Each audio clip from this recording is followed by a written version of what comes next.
बिस्मिल्लाहिर्रहमानिर्रहीम, अस्सलाम वालेकुम। काश गुड मॉर्निंग कह पाती, क्योंकि नया दिन है, नई आवाज़ है, नया अंदाज़ है और एक आगाज़ होता है एक हफ्ते का। लेकिन आज वाकई प्रोग्राम जिस तरह शुरू कर रहे हैं हम लोगों को खुद समझ नहीं आ रहा था कि हम प्रोग्राम किस तरह आगाज़ करेंगे। लेकिन हम आपके मेज़बान हैं सब सवेरे पाकिस्तान में। मैं हूँ माया खान और मैं हूँ शाज़ेब अहमद। जिस तरीके से माया जिक्र कर रही हैं, नई सुबह तो है लेकिन फ़ज़ा सोगवार है और हमारे अल्फाज भी हमारा साथ नहीं दे रहे हैं। लेकिन हम कोशिश करेंगे आज पहले घंटे में प्रोग्राम के ये जानने की कि आखिर ये वाक़या, ये सानिया क्यों पेश आया, वजूहात क्या थीं और इससे कैसे बचा जा सकता था, किस तरीके से बचा जा सकता था, क्या वो सेफ्टी प्रिकॉशंस थे जो लेना बहुत ज़रूरी थे ताकि इन तमाम लोगों को, इन तमाम सयाहों को, इन तमाम प्यारों को अपने रिश्तेदारों से, अपने घरों से बिछड़ने ना दिया जाता। तो ये क्या कुछ हो सकता था, इस पर आज हम बात करेंगे माया। बिल्कुल करेंगे। सबसे पहले हम सब की तरफ से इन्ना लिल्लाहि व इन्ना इलैहि राजिऊन तमाम फैमिलीज़ के लिए जिन्होंने अपनों को, अपने प्यारों को, अपने करीबों को खोया है, सबसे पहले पाकिस्तान की टीम की तरफ से हम ताज़ियत करते हैं। हमारी ताज़ियत कबूल कीजिएगा। कुल्लु नफ्सुल ज़ायक़तुल मौत, हर नफ्स को मौत का ज़ायक़ा चखना है। लेकिन लोग किस तरह से अपनी ज़िंदगी का आगाज़ करते हैं, फिर तफरी के लिए निकलते हैं, फिर छुट्टियाँ आती हैं शाज़ेब, फिर मौसम बदलता है, फिर सोचते हैं कि अपनों के साथ घूमेंगे फिरेंगे, यादें बनाएंगे, और वो यादें हमेशा के लिए ऐसी यादें बन गई कि वो सिर्फ और सिर्फ गम की याद दिलाएगा। बिल्कुल, पहाड़ों में हंसी नज़ारे देखने ये तमाम लोग मरी गए थे और गम के पहाड़ लेकर घर वापस लौटे। दुनिया भर में हम देखते हैं कि लोग अपने घरों से निकलती है, प्लान करती है और जो सयाह हैं वो दुनिया भर में ट्रैवल करते हैं, बर्फबारी देखने जाते हैं। कौम तो यहाँ पर यकजा है, हम देख रहे हैं। कौम तो वाकई में एक यतीम भी हो गई। लेकिन जिस तरीके से एडमिनिस्ट्रेशन के चैलेंजेस नजर आए, जिस तरीके से लोगों के जज्बात नजर आए, और जज्बात दोनों तरह से शाज़ेब, दोनों तरह से नजर आए, वो भी जो इस मौके का अल्लाह माफ करे फायदा उठा रहे थे, और वो भी जिन्होंने इस वक्त जो है जिस तरह से अपनी सिर्फ अपने नाम दिखाने के लिए, अपनी तख्तियां जो है वो चमकाने के लिए और अपना चेहरा दिखाने के लिए कि हम वहां पर थे, और एक वो भी लोग जिन्होंने एक इंसान की शक्ल में फरिश्ते का जो है किरदार निभाया। शाज़ेब, बिल्कुल, अब बयानात की भी कुछ समझ नहीं आई मुझे। मतलब मैं सिर्फ ये कहना चाहूंगा कि जो बयानात दिए जा रहे थे कि दुनिया भर में लोग ट्रैवल करते हैं तो फोरकास्ट देखने के बाद ट्रैवल करते हैं, बिल्कुल बात ठीक है। लेकिन ट्रैवल करने से पहले फोरकास्ट हो भी और आप घूमने फिरने जा रही हो तो इंतजामिया की जिम्मेदारी यही होती है कि उन्होंने वहां पर उनको तहफ़्फ़ुज़ फराहम करना है, उनको वहां पर रास्ते क्लियर करके देने हैं। कंबल वो गाड़ी में ले लेंगे वो बात और है, उनकी अमवात किस वजह से हुई वो बात और है, कार्बन मोनोक्साइड के मसाइल थे या जो भी थे,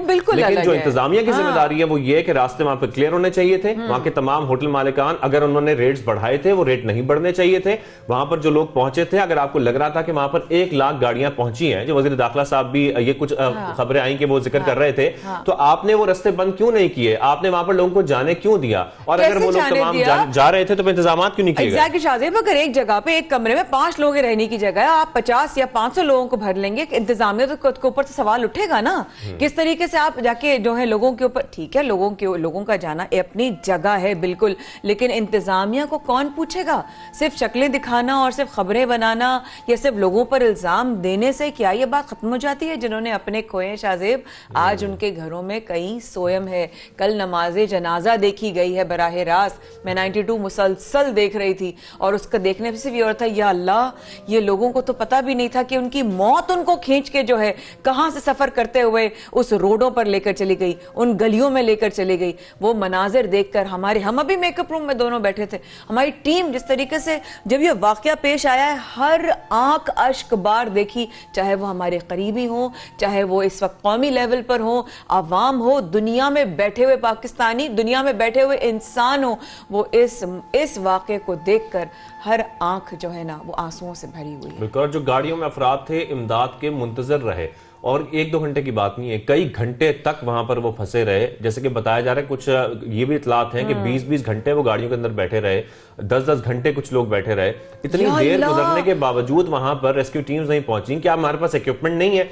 और बर्फबारी को पहली दफा नहीं हुई, आप बेशक ये कह भी लें कि रिकॉर्ड बर्फबारी हुई है, उसके बावजूद अगर बर्फबारी हो रही है, आपको ऑलरेडी पता था, तमाम मौसमियाती तब्दीली के बारे में आपके माहिरीन बता रहे थे, बता रहे थे कि बर्फबारी हो रही है, तो फिर भी इंतजाम नहीं किए गए। फिर भी इंतजाम नहीं किए। बार बार बिल्कुल 100% शाहजेब ने यही बात की कि सितम ज़रीफ़ी कम है कि इस वक्त जो है इतना बुरे तरीके से मौसम में लोग फंसे हुए।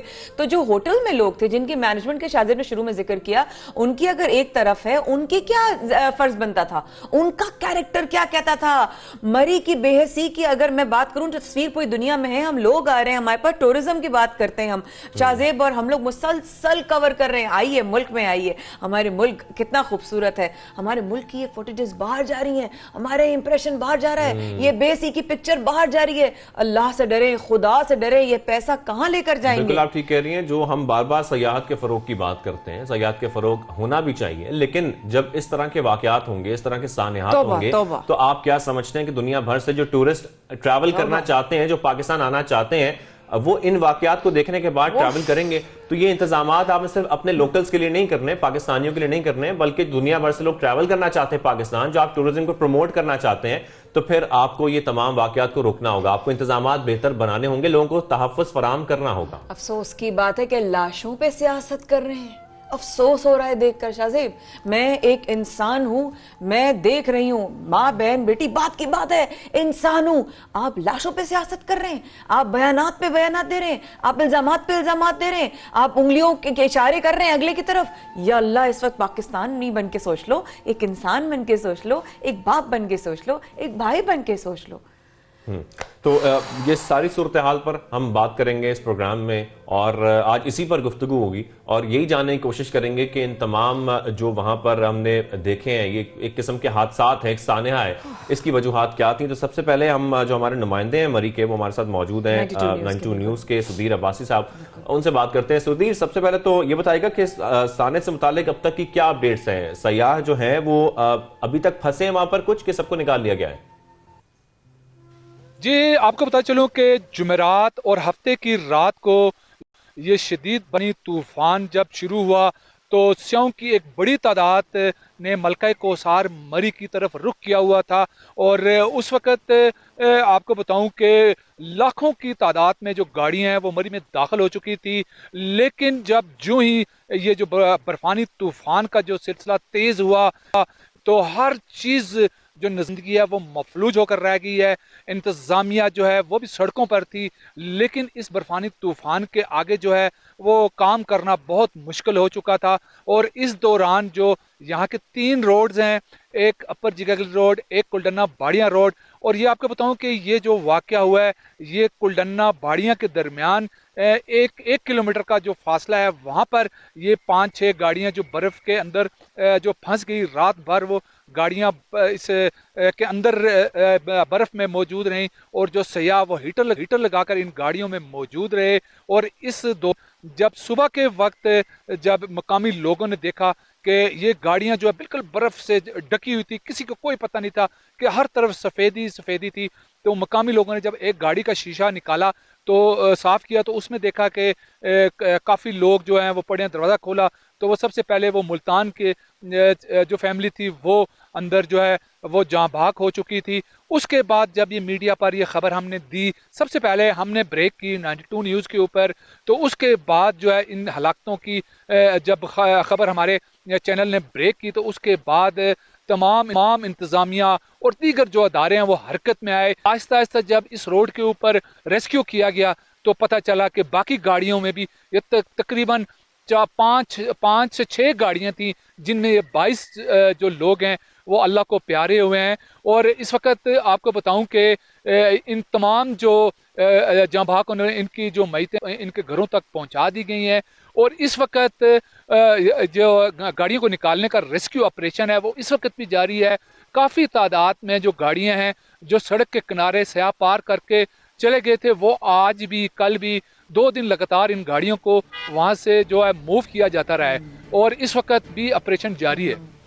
जी सुधीर भाई, मुझे आपसे सवाल करना था। मरी की बात करें, आसपास के इलाकों की बात करें, सिर्फ मरी का मुझे बताइएगा, कितने सयाहों की जो है गुंजाइश है, कितने लोग वहां आ सकते हैं, गाड़ियां कितनी आ सकती हैं, जरा ये भी बता दीजिएगा।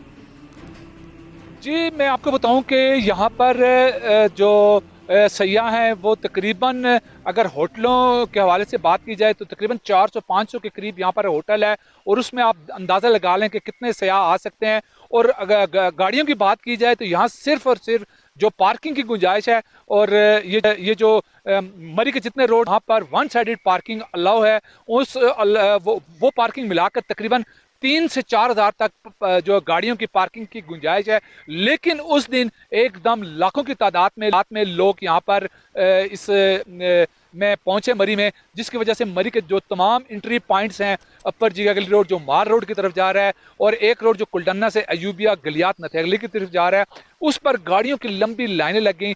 मरी के अंदर जो है वो गाड़ियों के बिल्कुल गुंजाइश खत्म हो चुकी थी, लाइनें लग चुकी थी, लाइनों में लोग जो टूरिस्ट थे वो लगे हुए थे, और एकदम जो बर्फबारी शुरू हुई तो ये मामला जो है ये उस वक्त ये पेश आया है। और इस वक्त मरी में सिर्फ और सिर्फ 4,000 तक गाड़ियों की गुंजाइश अच्छा मौजूद सुधीर, है। जिस तरीके से आप बता रहे हैं ये तो तमाम इंतजामात भी वहां पर होने चाहिए थे या होने चाहिए, लेकिन क्या इसी तरीके से कि वहाँ की जो इंतजामिया है कोई मुहिम भी चलाती है, जो वहां पर सयाह पहुंच रहे हैं उनको कोई हिदायत जारी की जाती है कि अगर इतनी ज्यादा स्नोफॉल हो रही है, बर्फबारी इतनी ज्यादा हो रही है, तो किस तरीके से आपने अपने आप को बचाना है या क्या आपने करना है अगर आपकी गाड़ियां फंस जाएं, कुछ तरीके की कोई भी मुहिम चलाई जाती है?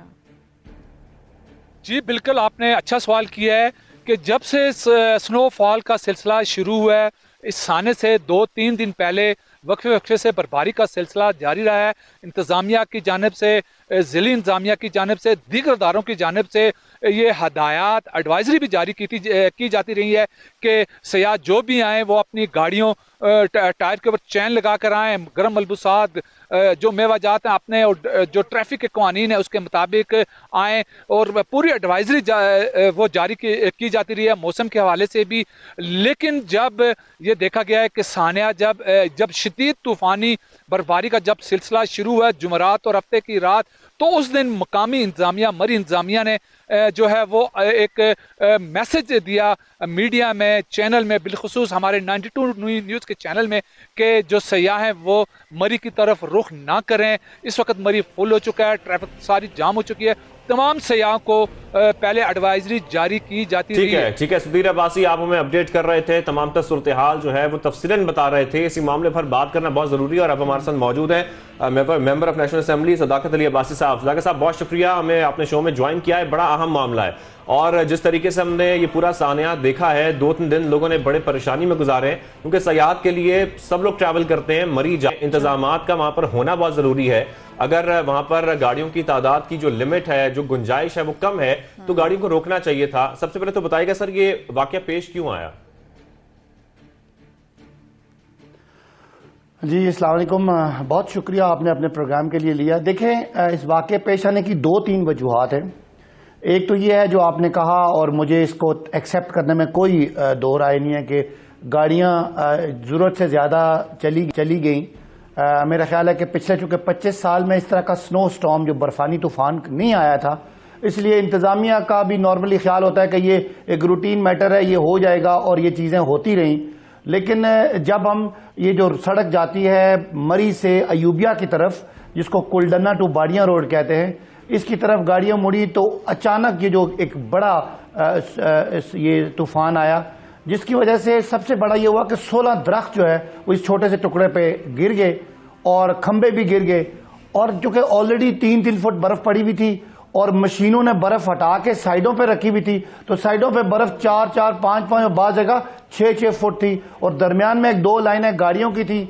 गाड़ियां फंस गई, कुछ लोग सयाह गाड़ियां वहां अपनी छोड़ के तो निकल गए, और बाकी लोग फंसे रहे।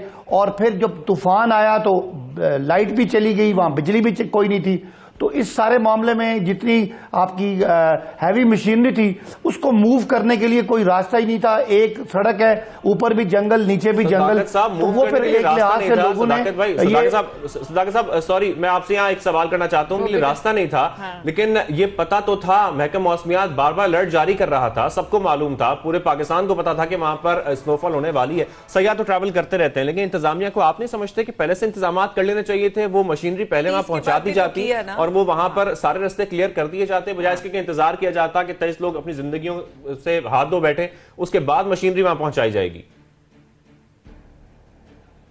नहीं, मशीनरी वहां मरी में मौजूद है, होती है, लेकिन जब एक सड़क जा रही है और उसमें 800 गाड़ी फंस जाती है और मशीन शुरू में खड़ी है, आप ठीक कह रहे हैं, इंतजामिया की इसमें जो एडमिनिस्ट्रेशन है इसमें उनकी कोताही जरूर है कि उनको ये बर्फानी तूफान का नहीं पता चल सका, वरना रूटीन में जो बर्फ पड़ती है वो 6 इंच पड़ती है बर्फ, 1 फुट जो अगले 3-4 घंटे में कम हो जाती है, लेकिन इतनी एकदम से बर्फ पड़ने का उनको भी शायद असेस नहीं कर सके। और फिर एक रूटीन होती है कि जी जहां जहां गाड़ियां खड़ी हैं वहां गाड़ियां मूव होना इसलिए रुक गई कि दोपहर कोई 3 बजे से इतना इन्फ्लक्स था कि वो मूव करना मुश्किल हुआ। लेकिन असल जो बात है, लोग जो जिनकी अमवात हुई वो कुछ सर्दी से नहीं हुई, लोगों ने गाड़ियों में बंद हो गए जब, तो उन्होंने वहीं ठहरना मुनासिब समझा, हीटर्स लगा लिए, जिसकी वजह से वो सर वो तो मजबूर होकर बंद हो गए ना, जब वहां पर कोई इमदाद के लिए नहीं पहुंचेगा तो वो बंद ही करना आपको। भाई साहब सॉरी आपकी बात काट रही हूँ। नहीं ठीक है, आपकी बात की, अब मैं लोग नहीं चले नहीं वो ठीक है, हम एक पॉइंट ऑफ व्यू तो है, ऑब्वियसली आपसे पूछेंगे, आप इलेक्टेड हैं और हमारा तो काम है आवाम के सवाल करना। लेकिन सर अगर आप ये समझते हैं कि लोगों ने जाकर गाड़ी में जाकर अगर अपना कयाम किया या वो जाकर रुके या स्टे हुए, तो वासी साहब आपको नहीं लगता कि उनके जो जाने की वजह थी वो वहाँ की होटल्स का कैरेक्टर था जो अदा किया गया? आपको नहीं लगता वहां पर जो उनके साथ उनकी प्राइसेस के साथ हुआ उनको निकाल दिया गया क्योंकि उनको मजीद लगा कि होटल्स जो हैं वो ज्यादा पैसा बना सकते हैं? आपको नहीं लगता कि यहां पर बहुत जुल्म हो गया लोगों के साथ? देखिए, चूंकि मैं मकामी आदमी हूं, मैं वहां रहा भी हूं, मैं लोगों को जानता भी हूं। जिस जगह ये वाकया हुआ वहां से होटल 5 किलोमीटर दूर थे। ये जो भी परसेप्शन है, मैं अब चूंकि इस वक्त मैं और लग रहा हूं बात करते हुए, लेकिन ये मरी जो शहर है वहां से यहां पहुंचना नामुमकिन था, पैदल तो 5-6 किलोमीटर बन जाता है। ये बात ठीक है, कई लोगों को होटलों में कमरे नहीं मिले, लेकिन ये जो वाकया है, ये अक्सर लोग या नथिया गली जा रहे थे या नथिया गली से वापस आ रहे थे, ये कम्यूटर्स थे, वहां फंस गए। ये अलग वाकया है कि होटलों के रेट भी बढ़े और खाने पीने की चीजें भी महंगी हुई, वो उसको एक अलग डिबेट है। लेकिन ये जो अमवात वाला मामला है, खुदारा इसको इस तरह ना पेश किया जाए कि लोगों को होटलों से बाहर धकेल दिया और लोग बर्फ में ठिठर गए, ऐसा वाकया नहीं हुआ। इंक्वायरी कमेटी की रिपोर्ट अगले 6 दिनों में आ जाएगी। अच्छा, लेकिन ये जो बहुत ज्यादा जो हम देख रहे थे, साहब आप सॉरी लेकिन आप वहां के मकामी, जिस तरह आप जिक्र भी कर रहे हैं, और वहां के बहुत सारे मकामी अफराद थे, फिर वहां पे जो सयाह पहुंचे थे उन्होंने शिकायत की, हमारे 92 के नुमाइंदे वहां पर थे, उनसे वो गुफ्तगू कर रहे थे, तो बता रहे थे कि यहाँ पर एक कमरा जो 5,000 का मिल रहा है वो 40,000 रुपए का मिल रहा है, वो 50,000 रुपए का एक कमरा मिल रहा है। जो लोग वहां पर जाते हैं अपने प्लान करके 5,000 रुपए लिए जा रहे थे, अपने प्लान करके जाते हैं, उनकी एक बजट होता है जिसमें वो ट्रैवल कर रहे होते हैं। तो आपको लगता है जो 5,000 का कमरा मिलता है वो 40,000 में कमरा ले सकता था और वो यहीं से मजबूर होकर अपनी गाड़ी में रुका? अगर गाड़ी वहां पे फंस भी गई थी तो वो गाड़ी बंद करके चला जाता, पैदल निकल जाता और उस वहां ट्रैवल कर सकते हैं। अक्सर लोग ये करते हैं, गाड़ी छोड़कर चले जाते हैं, होटल में स्टे कर लेते हैं। लेकिन जब उसको उम्मीद ही नहीं थी, उसको पता था कि वहां पर होटल इतने महंगे हैं, तो आपको नहीं लगता ये प्राइस कंट्रोल करना वहां पर बहुत जरूरी है? आपकी 2 बातें हैं, दोनों के अलग अलग जवाब हैं। बिल्कुल, जो ज्यादा महंगे रेट हुए, प्राइस कंट्रोल करना हुकूमत की जिम्मेदारी है। और जाहिर है, ये मैं जब इंतजामिया के साथ बैठा, चीफ मिनिस्टर के साथ बैठा, तो मैंने उनको ये कहा कि ये मामला है और इसको रेगुलेट करने के लिए एक पूरे मैकेनिज्म की जरूरत है। लेकिन मैं दोबारा ये बता रहा हूं, ये एक अलग बात है और वो एक अलग बात है। ठीक है, इस वक्त एक बड़ा सान्या हुआ है, लोगों की जानें गई हैं, हर आदमी दुखी है, हम भी परेशान और दुखी हैं कि हमारे इलाके में इतना बड़ा हादसा हुआ। और जाहिर है, जिन लोगों के प्यारे चले गए उनको तो हर मेरी बात बुरी लग रही होगी, मुझे इसका अंदाजा है। लेकिन एक हकायक तक बात पहुंचना भी ये जरूरी है। तो मैं ये बात कर रहा हूं कि बिल्कुल ये आपका पॉइंट ठीक है, लेकिन अगर आप दुनिया के हर जगह पे देखें कि ये जो सर्दियों का सीजन होता है, ये होटल वालों के लिए 3-4 दिन 5 दिन पूरे ये यानी 6 महीने में लगते हैं, तो उसमें ये है मुनाफाखोरी है और ये गलत है। इसके लिए हम मैकेनिज्म बना रहे हैं, हमने एक अथॉरिटी बनाई है जिसमें हम अपर और लोअर लिमिट डिसाइड करेंगे। लेकिन शायद इतने बड़े साने में इस तरफ किसी का ध्यान ही नहीं गया कि रेट क्या लिए जा रहे हैं। लोग कोशिश कर रहे थे कि किसी तरह रेस्क्यू करें। और एक और बात जो थोड़ी सी नाइंसाफी, एक जुमला और सुन ले मेरा, नाइंसाफी हुई। जितना मकामी लोगों ने बेलचे ला जाके लोगों को गाड़ियों से निकाला, आज तक लोग जो मकामी लोगों के घरों में भी ठहरे हुए, उस एस्पेक्ट को भी इग्नोर किया गया। और जिन लोगों ने मुनाफाखोरी की उस एस्पेक्ट को ज्यादा हाईलाइट किया गया। ये सारी बातें होती हैं बड़े हादसे में। भाई साहब सर आपने मुझे एक और पॉइंट दिया। यहाँ पर एक सवाल मेरे जहन में आपकी बात से आया कि वाकई में वहां पे मकामी लोगों ने जगह पनाह खोल दी, अपने घर खोल दिए, पनाह दे दी, इसमें कोई शक नहीं है। लोगों ने बड़ा हीरो का किरदार अदा किया। लेकिन अगर मैं दूसरी तरफ ये सवाल करूं आपसे भाई साहब, कितने बड़े बड़े नामों का, मैं नाम अगर क्या लूं, शाहजेब भी, आप भी, हम सब जानते हैं कितने बड़े बड़े लोगों के। वहां पर नवाज शरीफ साहब, तहमीना सुल्ताना, सदाकत अब्बासी साहब, सर आपका, शाहिद खाकान अब्बासी, आप सबके वहां पर मकामी घर हैं। खुलने चाहिए थे ये इमरान खान साहब, क्या दरवाजे इन लोगों के नहीं खुल जाने चाहिए थे? कौन सी, और 10 शहबाज गिल साहब कह रहे हैं 10 फीट कौन सी बर्फ जो है वो रिकॉर्ड हुई है। बासी साहब ये तमाम चीजें क्या अवाम को देखें दोबारा देखें, ये सोशल मीडिया की डिबेट है। जो गवर्नर हाउस है वो वहां से 12-15 किलोमीटर किसी और साइड पे है, वो बुरबन वाली साइड पे है। ये वाकया नथिया गली और जिगा गली के दरमियान। गवर्नर हाउस नहीं, जो मकामी घर है आप लोगों के, सर उसकी बात कर रहे हैं। गवर्नर हाउस के अलावा जो आप लोगों के मकामी घर, अगर आप देखें ना, सोशल मीडिया पे डिस्कशन हो रही है, उनको डायनेमिक्स का पता नहीं है। लोग अगर वहां से बाहर निकल आते तो जगह बेपनाह थी।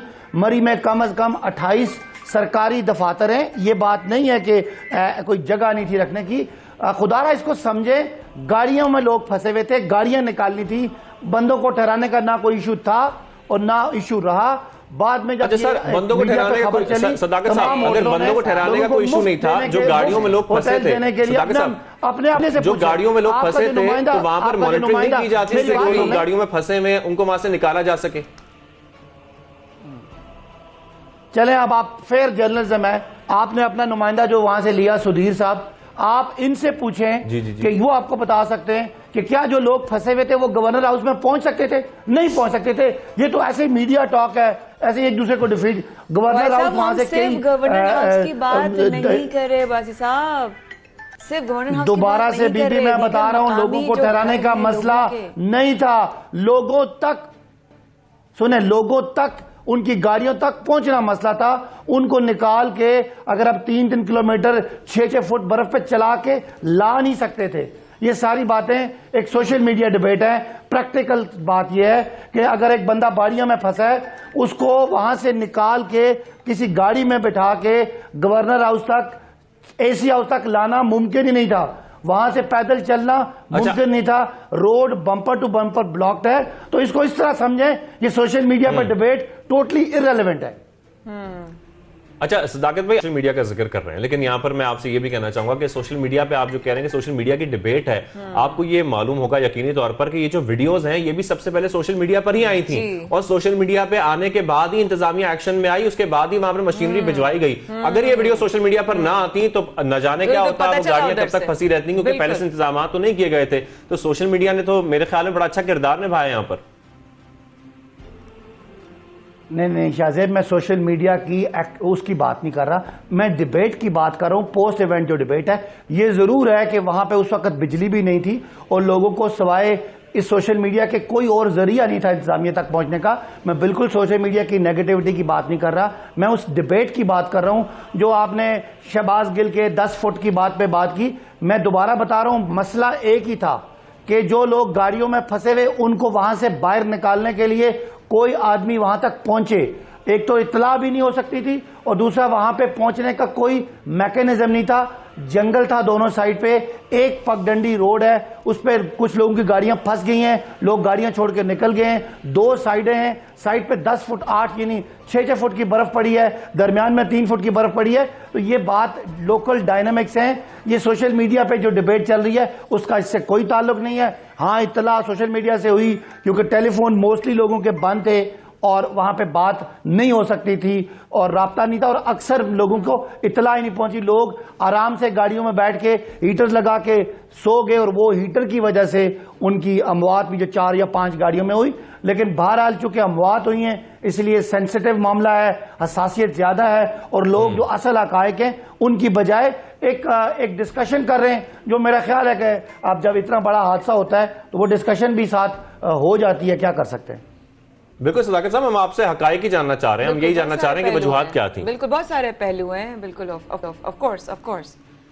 अच्छा, और सदाकत साहब यहाँ पर जो आला पंजाब है उस्मान बुज़दार साहब, वो जब वहां पर पहुंचे हैं तो जितना वक्त गुजर चुका था, आप क्या समझते हैं कि उनको पहले पहुंच जाना चाहिए था, जायजा लेना चाहिए था, तमाम मुश्किलात का हल निकालने के लिए हिदायत जारी पहले कर देनी चाहिए थी?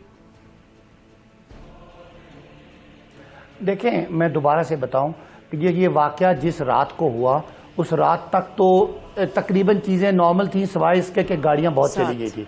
रात को लेट नाइट 11-12 बजे के बाद अचानक जो एक बड़ा तूफान आया, उसमें हम सारे या इंतजामिया इसको उस तरफ असेस नहीं कर सकी और ये जो लोग फंसे रहे, खबरें चलती रही कि गाड़ियां फंसी हुई हैं। गाड़ियों को निकालने के लिए दरख्त काटने के अलावा और क्रेन के जरिए बर्फ हटाने के अलावा और ना वहां कोई फजाई चीज हो सकती थी, ना कुछ ग्राउंड पे हो सकती थी और ना कुछ और पॉसिबिलिटी थी। अब वजीर आला होते, वजीर आजम होते, आर्मी चीफ होते या कोई भी होता, उन्होंने वहां पे सिवाय इसके कि हम कोई पीछे से गाड़ियां निकाले कुछ रास्ता नहीं था। जो ही इतला आना शुरू हुई, एक मीटिंग थी, मैं भी उस मीटिंग में जा रहा था, मैं सुबह सवेरे ही वहां से वापस आ गया। मुझे हदायत जारी की तमाम मिनिस्टर्स ने भी और चीफ मिनिस्टर ने कि आप मौके पे पहुंचे।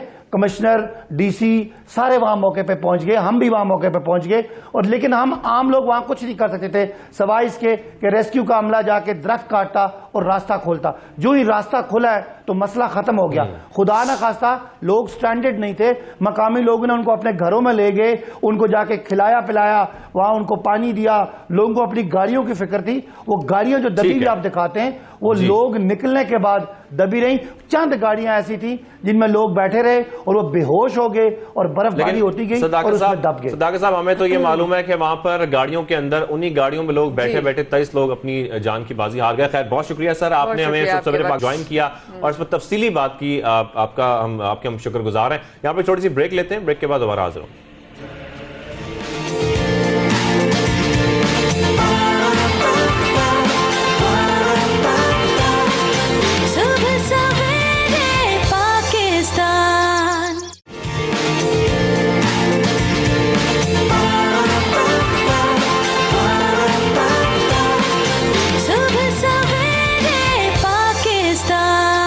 हमारे जाने का बेहद शुक्रिया। आप देख रहे हैं सुबह सवेरे पाकिस्तान, इस वक्त शाहजेब और माया के साथ। और आज हम आपसे जो भी बात कर रहे हैं वो मरी का इतना बड़ा वाकया हो गया, एक नेशनल कैलेमिटी हुई, बिल्कुल हुई।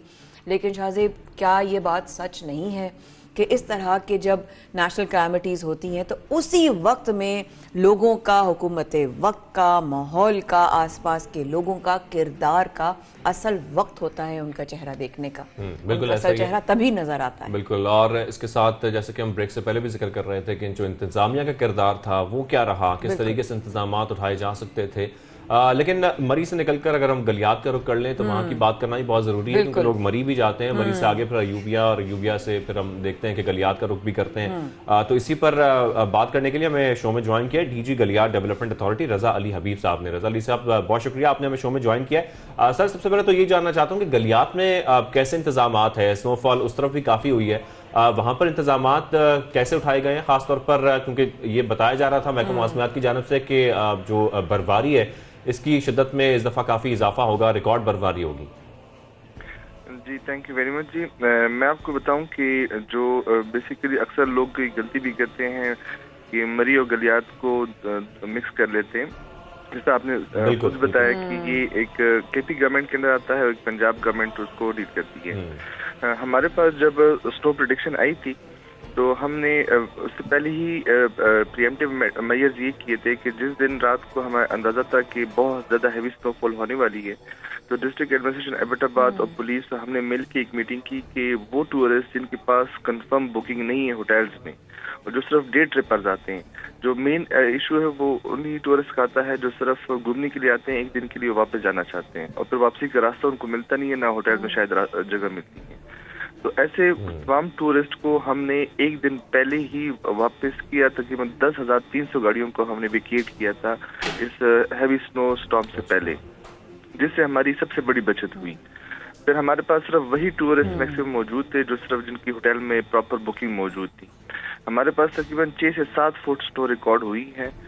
ये पूरा गलियात का पैच तकरीबन 50 फुट का एक स्नो बाउंड पैच है जिसमें मिनिमम 5 फुट और मैक्सिमम 7 फुट तक बर्फ हुई है। तो जो प्रीएम्प्टिव प्लानिंग हमने की थी उससे मैक्सिमम हमारी बचत हुई। हमारा कोई ऐसा टूरिस्ट मौजूद नहीं था जो रोडों पे हो या जिनके पास कमरों की बुकिंग ना हो। स्पेशली इस टाइम पे हमें होटल एसोसिएशन वालों ने बहुत हेल्प आउट की, लोकल लोगों ने हेल्प की कि जिनके पास अगर कमरे फ्री थे उन्होंने किसी चार्ज लिए बगैर, कोई चार्ज नहीं किया गेस्ट को, और उन्होंने वहाँ पे इसको फ्री स्टे दिया है। तो ये मेजर्स थे जिसकी वजह से यहाँ पे ऐसे कोई कैजुअलिटी रिकॉर्ड नहीं हुई थी। अल्लाह का बड़ा शुक्र है, बहुत शुक्र है साहब। अभी सानिया मरही की बात करते हैं तो वाकई में गुंजाइश से ज़्यादा जो है वो टूरिस्ट आए। हम नंबर ऑफ टूरिस्ट का बहुत ज़्यादा बड़ा नंबर था। यस, देन अगेन मौसम का पहले से एक इशारा हो चुका था, तो क्या रेस्क्यू टीम्स और जितने भी और प्रिकॉशनरी मेजर्स थे उनको और बेहतर नहीं बनाया जा सकता था? देखिए, मैं इस तरह ना कि बिल्कुल प्लानिंग तो सबसे मस्ट एक चीज है। मैं आपको बार बार बताऊं कि हमारे पास जो रेस्क्यू पुलिस और डिस्ट्रिक्ट एडमिनिस्ट्रेशन की टीमें हैं वो ऑन स्पॉट मौजूद हैं। आज भी 2 दिन और 2 रातों से हमने फॉर द फर्स्ट टाइम हम जो केपी की हुदूद है वो बाड़ियों पे ख़त्म होते हैं और हमने बाड़ियाँ से मरी की तरफ 4 किलोमीटर का केपी गवर्नमेंट की तरफ से हमने उसको कम्प्लीटली साफ किया है और हमने कल मरी की तरफ एंटर हुई हमारी मशीनरी। हमने अल्टरनेटिव रूट भी उनके लिए क्लियर किया है। हमारी जगह जगह पुलिस की टीमें मौजूद हैं। मैं अगेन इसे बताऊं कि जो एक शायद प्रोपेगेंडा होता है कि होटल्स वाले हर किसी को चार्ज करते हैं, ऐसा गलियात में बिल्कुल नहीं हुआ।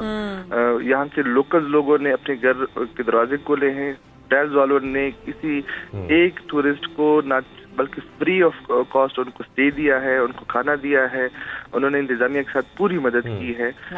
हमारे पास अल्हम्दुलिल्लाह हम आप कल भी बताएं कि जो टूरिस्ट सिंगल टूरिस्ट किसी ऐसी जगह पे गेस्ट हाउस में फंसा हुआ है, मोस्टली इश्यूज हमारे वहाँ पे आते हैं जो छोटे छोटे गेस्ट हाउसेज हैं जिनकी एंट्री हम बहुत छोटी और नैरो होती हैं और उनको कोई मशीन जा नहीं सकती। जाहिर बात है 7 फुट की बर्फ में ऊपर से होते हैं। जी जी ठीक है, रज़ा अली साहब आप हमारे साथ ही रहें और आगे मैं इस पर भी बात करूंगा कि अगर हम डोंगा गली, छांगला गली और नथिया गली है, फिर डोंगा गली है, दरिया गली है, इन तमाम की कैपेसिटी कितनी है, वहां पर कितनी गाड़ियां जा सकती हैं, कितने लोगों की गुंजाइश है, कितने होटल्स हैं। लेकिन मैं चाहूंगा कि आप हमारे साथ ही रहिए। एक जैसे कि हम मरी के सहाने का जिक्र कर रहे हैं, तो वहां पर भी एक फैमिली थी, एक विक्टिम फैमिली है जो हमारे साथ इस वक्त लाइन पर मौजूद है। मैं चाहूंगा कि आप उनको भी सुने और जैसे कि बता रहे हैं कि जो खानदान था नदीम अंसारी साहब का, इसमें 17 अफराद थे जो बर्फबारी में फंसे रहे, बहुत देर तक फंसे रहे और उनको मकामी होटल वालों ने रेस्क्यू किया। तो बात करते हैं कि मरी में आखिर हुआ क्या था। नदीम अंसारी साहब हमारे साथ मौजूद हैं। नदीम साहब बहुत शुक्रिया, आपने हमें शो में ज्वाइन किया। नदीम साहब सबसे पहले बताइएगा आप इस वक्त कहां पर मौजूद हैं, आपके फैमिली मेंबर्स कितने हैं और आप फंसे कहां पर रहे थे, इस वक्त क्या सूरत हाल है? बात करने का मौका दिया। मैं लाहौर से बात कर रहा हूँ। शुक्र अल्हम्दुलिल्लाह हम कल लाहौर पहुंच गए हैं। ठीक है, दैट्स ग्रेट। तो दूसरा ये है कि मैं बाब इख्तियार का इनका भी शुक्रिया अदा करता हूँ कि इन्होंने बर्फ का कार्रवाई कर और जहाँ पर हम ये डोंगा गली से नीचे एक वजीराबाद है, तो वहाँ पर हम यानी कि ठहरे हुए थे। हम तकरीबन 17-18 लोग थे, बच्चे थे साथ। तो उसमें ये था कि कुछ लोगों के रवैये पसंद यानी कि उनका अल्फाजों में शुक्रिया नहीं अदा किया जा सकता।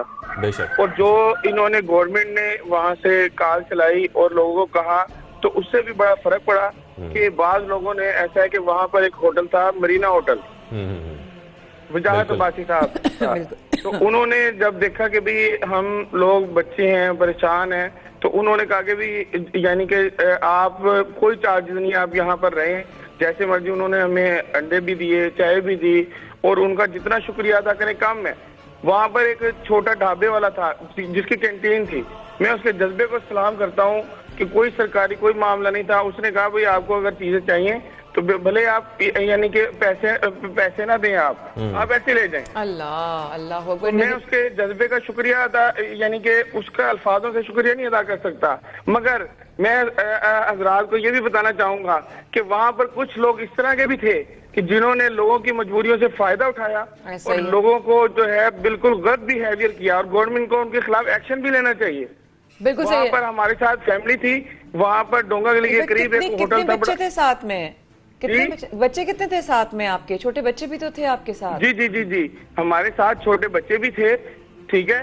तो हमारे पास बड़ी टोयोटा हाईएस थी, ठीक है। वहाँ हमारे साथ तकरीबन कोई अल्लाह आपका भला करे कोई मसलन 8-9 बच्चे होंगे। अल्लाह। और सुना है भूख से बिलक रहे थे बच्चे, उन लोगों को भूख जी, जी। ठंड सब लग रही जी, थी जी। उस वक्त। उसमें जब हमारी गाड़ी ऊपर रुकी ना तो वो समझे कि एक तूफान सा था यानी डोंगर, और हर तरफ अच्छा बर्फ- नदीम भाई मैं यही जानना चाहता हूं कि आखिर हुआ क्या था, गाड़ियां फंसी क्यों थी? क्योंकि बताया तो जा रहा था कि बर्फबारी वहां पर बहुत ज्यादा हो रही है, वजूहात क्या थी? गाड़ियां फंसी तो कितनी देर तक फंसी रही और किन किन इलाकों में फंसी हुई थी? सर जहाँ हम थे ना ऊपर, तो वहां पर ऐसा है कि स्लीपिंग बहुत ज्यादा हो रही थी, ठीक है। बर्फ एकदम ही बहुत ज्यादा पड़ी है, उस वजह से जो है ना गाड़ियां मसलन वहां पर रुकना शुरू हो गई। तो 100 गाड़ी ऊपर जो है ना वहां पर मसलन एकदम ही रुक गई, और बर्फ बहुत तेज थी। वहाँ एक ही होटल था डोंगा गली के करीब, ठीक है। ओमिंग बर्ड उसका नाम था, ठीक है। होटल बड़ा शानदार था, और मैं अरबाब इख्तियार से और जो होटल के मालकान हैं उन्हें ये कहना चाहता हूँ कि अपने अमले को समझाएं कि इस मसन के कोई काफिर भी हो तो वो भी उसके दिल में भी रहम आ जाता है। बिल्कुल। वहाँ पर ओके सोके होके हम उनके होटल में गए हैं, उन्होंने हमसे कहा है कि हम आपसे 28,000 बताए, 23,000 पे लेंगे। जब उन्होंने देखा कि बाहर बर्फबारी तेज हो गई है, कुछ फैमिलियां और भी आ गई हैं, उन्होंने हमसे 70,000 की डिमांड की। 70,000 की 70,000 की मुझे ऑन द रिकॉर्ड। उन्हें हमने रिक्वेस्ट भी की कि यार आपसे जुबान हुई है, आपसे बात हुई है। बिल्कुल इंसानियत की खातिर ही ऐसा कर देना चाहिए। और फिर मेरा एक छोटा बच्चा था 5 साल का, उसे ना छोटा पेशाब आने लगा, तो वाइफ ने तकरीबन, हम गाड़ी मसलन निकलवा रहे थे, वाइफ ने तकरीबन उनसे काफी रिक्वेस्ट की कि छोटे बच्चे को छोटा पेशाब करने दें, आपकी मेहरबानी, ये वो फलाना। आप यकीन करें कि वो बाथरूम तक नहीं उन्होंने इजाजत दी। बिल्कुल बिल्कुल। मेरे खुदा। और फिर जब मैं वहाँ गया हूँ, मैंने जाके उन्हें कहा है, तो फिर बड़ी मुश्किल से एक 3री मंजिल नीचे सीढ़ियों से जाके उन्होंने। अच्छा ये कौन सा होटल था नदीम, आप बता सकते हैं? होटल का नाम बता सकते हैं? ओमिंग बर्ड, डोंगा गली के करीब। अच्छा, ओमिंग बर्ड। और मैं ये अरबाब इख्तियार को बताना चाहता हूँ कि जो इस तरह के होटल के रवैयों के मालकान हैं उन्हें शर्म करनी चाहिए कि बड़ी ठीक है, लोग ठीक है। मेहमान आ रहे हैं। नदीम अंसारी, आपने तमाम अपने जो एक्सपीरियंस थे वो हमारे साथ शेयर किए, और अल्हम्दुलिल्लाह आप खैरियत से वापस लाहौर पहुंच गए। बहुत शुक्रिया, आपने हमें सुबह सवेरे में ज्वाइन किया। हमारे साथ मौजूद हैं डीजी गलियात रजा अली साहब, वो भी हमारे साथ मौजूद हैं। सर, आप सुन रहे थे सारी गुफ्तगू जो नदीम अंसारी साहब बता रहे थे, और आखिर में उन्होंने ये खास तौर पर जिक्र किया है कि डोंगा गली के करीब एक होटल था जो 70,000 रुपए मांग रहे थे एक कमरे का। सर, यही आज हमारा पॉइंट है। जी, मैं आपको थोड़ा सा क्लैरिफाई कर दूं, ये ओम्बी है, जो ये गोड़ा गली है, ये डोंगा गली नहीं है, ये गोड़ा गली है जो मरी के बिल्कुल पास है। और ये गोड़ा गली, क्योंकि जो डोंगा गली हमारा स्टेशन है, इसमें तकरीबन कोई 30 के करीब होटल्स हैं। एक होटल नहीं है वहाँ पे, प्रॉपर होटल्स, एक मैनेजमेंट है, और हमारी वहाँ पे स्टाफ की डिप्यूशन होती है। ये लोग अक्सर चूंकि मिक्स कर लेते हैं मरी और गलियात को, ये एक कॉमन फिनोमेना है। लेकिन मैं ये नहीं कहता कि इस तरह के इंसिडेंट्स नहीं होंगे शायद गलियात में, लेकिन मैं चूंकि अपनी गलियात की बात करूं आपको कि हमारे पास हम एक ऐप मौजूद है जिसमें जो होटल्स में लोग स्टे करते हैं उनके नाम आते हैं, पुलिस के पास भी, डिस्ट्रिक्ट एडमिनिस्ट्रेशन के पास भी, उनके मोबाइल नंबर भी आते हैं। जब उसके तहत हमने सारे टूरिस्ट को ट्रेस किया था, हमने टूरिस्ट को हमारे साथ जो रेस्क्यू वाले थे खाना पहुंचाने का इंतजाम भी किया था। सिर्फ अभी तक मैं आपको बताऊं कि पूरी गलियात में, चूंकि मैं आपको काउंटिंग वाइज बता सकता हूं, सिर्फ 2 फैमिली ऐसी हैं जो अभी भी छंगला गली में हैं। सिर्फ उनकी इशू ये था कि उनकी पार्किंग जो इनसाइड बेसमेंट में पार्किंग थी, वहां पे हमारी मशीनें नहीं जा सकती थी। हम बारहा सिर्फ जो हमारी जो भी प्लानिंग है कि लोग जब अपना प्लान करके टूर नहीं आते, ये ऐसा नहीं है कि अचानक बर्फ होता, हमने लोगों को मिन्नतें की हैं कि 10,300 गाड़ियां हमने उस रीत से तय निकाली हैं, मिन्नतें करके ये सिचुएशन पैदा हुई कि लोग जाना नहीं चाहते थे, झगड़ा करना चाहते थे कि हम तो आज स्टे करके जाएंगे क्योंकि कोई लाहौर से, कोई कराची से, कोई किसी और जगह से आया है, हम वापस नहीं जा सकते। और उसके बाद ये है कि लोग 4x4 की गाड़ी यूज नहीं करते। अगर 4x4 ना भी हो, अगर आपके पास चेन नहीं है तो चाहे आपकी कितनी ही पावरफुल गाड़ी क्यों ना हो, अगर आप स्लाइड पे जाएंगे, आप उतराई में या चढ़ाई में जाएंगे और सर ये मुहिम चलानी चाहिए। मेरे ख्याल में ये ऐसी मुहिम चलनी चाहिए कि लोगों को ये बताया जाए कि क्या चीजें जरूरी हैं वहां पर जाने के लिए। अगर आप सयाहत के लिए जा भी रहे हैं तो वहां पर पहुंचने के बाद आपको क्या करना चाहिए, क्या एहतियाती तदाबीर है जो आपको इख्तियार करनी चाहिए। रजा अली हबीब साहब, डीजी गलियार डेवलपमेंट अथॉरिटी हमारे साथ मौजूद है। सर आपका बहुत शुक्रिया, आपने इस पूरी सूरत हाल पर गुफ्तगू की सुबह सवेरे पाकिस्तान में और हमें बताया भी कि वहां पर इस वक्त अभी क्या सूरत हाल है। तो हम आपके शुक्रगुजार भी हैं कि आप सुबह सवेरे पाकिस्तान में हमें ज्वाइन किया। और अब जैसे कि होटल्स का जिक्र हो रहा था माया, उसकी भी बात करते हैं। बिल्कुल, होटल्स का जिक्र हो रहा था, उससे बात करते हैं, कैरेक्टर्स का बात करते हैं, इस पूरे सिनेरियो में किस किसने क्या क्या किरदार अदा किया उस पर बात करते हैं। और जहां हम यहाँ बात कर रहे हैं कि 70,000 तक का एक उनको किराया जो है वो उनको देने के लिए डिमांड की गई, जहां पर अभी आपने सुना वहां पर ऐसे भी कुछ लोग थे जिन्होंने इस वक्त में सिर्फ और सिर्फ ये देखा कि इंसानियत सबसे बड़ी क्या चीज़ है। पैसा उन्होंने कहा ना नसीब से ज़्यादा ना वक्त से पहले, लेकिन उन्होंने कहा इस वक्त मेरा किरदार क्या होना चाहिए। और हम बात कर रहे हैं मरीना होटल के की इंतज़ामिया की और उनके जो है मालिकान की, जिसमें वजाहत अब्बासी साहब आज हमारे साथ मौजूद हैं। उनके वक्त का बेहद शुक्रिया। उन्होंने जो किरदार अदा किया उसके बारे में तो खैर पूरी दुनिया इस वक्त जान चुकी है। वो हमारे साथ बराह रास्त मौजूद हैं। अस्सलाम वालेकुम, बहुत शुक्रिया आपने हमें ज्वाइन किया वजाहत साहब। सबसे पहले यही वाली बात है कि इस वक्त जो इंसानियत का पैगाम जो आपने दिया है पूरी दुनिया के सामने, वो भी बताइएगा कि कितने लोग थे जब आपने देखा, जब आपको पता चला, तो उस वक्त कैसे आपने उनको जो है उनकी रिहाइश का इंतजाम किया। जी, हमारे पास 2 होटल है मेरे और उसमें 40 रूम था हमारे पास। तो जब रात 12 बजे ये तूफान आया तो हमने उसी टाइम फैसला कर लिया था कि हमने आज चार्जेस नहीं लेने और काम नहीं करना, हमने लोगों की हेल्प करनी है। तो हम एक टीम बना के निकले हैं जी और लोगों को रेस्क्यू किया। तकरीबन 150 से 200 बंदे को हमने रेस्क्यू किया, जिसका 2 दिन तक खाना पीना रिहाइश सब कुछ फ्री थी। तो जो हो सका हमसे वो हमने जी किया। बहुत जो नहीं, बहुत बड़ा काम किया है आपने, बहुत नेकी कमाई है, इसमें कोई शक नहीं है। लेकिन वजह ये बताइएगा साथ साथ सोशल मीडिया पर भी, क्या अभी हमारे प्रोग्राम में कुछ लम्हों पहले एक वहाँ पर जिन अल्हम्दुलिल्लाह एक फैमिली साथ सही सलामत घर पहुँच गई वापस, उन्होंने बताया कि जहाँ आपने अपना किरदार अदा किया या आप जैसे चंद लोगों ने अपना किरदार इतना बेहतरीन अदा किया, लेकिन वहाँ पर लोगों ने होटल्स की प्राइसेस, रूम्स की प्राइसेस, खाने के प्राइसेस इतनी बढ़ा दी कि उनकी 50,000 तो बहुत छोटा नंबर है, 70,000 तक भी नंबर गया है। क्या ये सही कर रहे थे ये लोग? इस वक्त पैसा कमाने का वक्त था? जी बिल्कुल, ये पैसा कमाने का वक्त नहीं था, ये तो इंसानियत दिखाने का टाइम था। क्योंकि ये भी हमारे पाकिस्तानी बहन भाई थे, मुसलमान बहन भाई थे, तो पैसा तो आगे पीछे भी बंदा कमा लेता है। लेकिन ऐसा टाइम था कि सबको अगर सब ही ऐसा करते तो शायद ये नुकसान भी ना होता। लेकिन ये इंसानियत दिखाने का टाइम था, पैसा कमाने का टाइम नहीं था ये। अच्छा वजाहत साहब, आप वहीं पे आप अपना वक्त भी गुजार, हर सर्दियों में आप देखते होंगे बर्फबारी होती है, क्या वाकई इस दफा बर्फबारी बहुत ज्यादा हुई है और इस दफा लोग वाकई बहुत ज्यादा फंसे हैं, या हर साल ऐसा हो जाता है, एक वक्त आता है जब बर्फबारी होती है तो लोग फंसते हैं और इसी तरीके से उनको वहां से निकाला जाता है? नहीं, बर्फबारी तो हर साल ही होती है, तकरीबन इतनी भी होती है। लेकिन इस बार कुछ ट्रैफिक कंट्रोल नहीं हो सकी इनसे और कुछ लोग बस रोड ब्लॉक की वजह से कुछ लोग खड़े हो गए पहले ही स्नोफॉल को देख के, और वो वीडियोस वगैरह बनाना शुरू हो गए। और जब वो पीछे गाड़ियां रुकती गई और वो स्नोफॉल रुकी नहीं, तो फिर रोड ब्लॉक हो गया, तो मशीन का आना थोड़ा मुश्किल था। और जो हमारी तरफ से था जी, वो हमने एक टीम बनाई और हमने इधर से रेस्क्यू करना, पीछे से लोगों को रेस्क्यू करना शुरू किया। और बहुत आगे तक बहुत लोग थे। हमने 12 बजे मैंने अपना मैसेज छोड़ दिया था, पोस्ट शेयर की थी कि हमने फ्री ऑफ कॉस्ट सब कुछ रखा है, हमसे रब्ता करें। तो सुबह 4-5 बजे कुछ ऐसी कॉल्स आई कि जिन लोगों ने बहुत दूर थे हमसे, लेकिन हम बेबस थे, उन तक पहुंच नहीं सकते थे और कुछ भी नहीं कर सकते थे।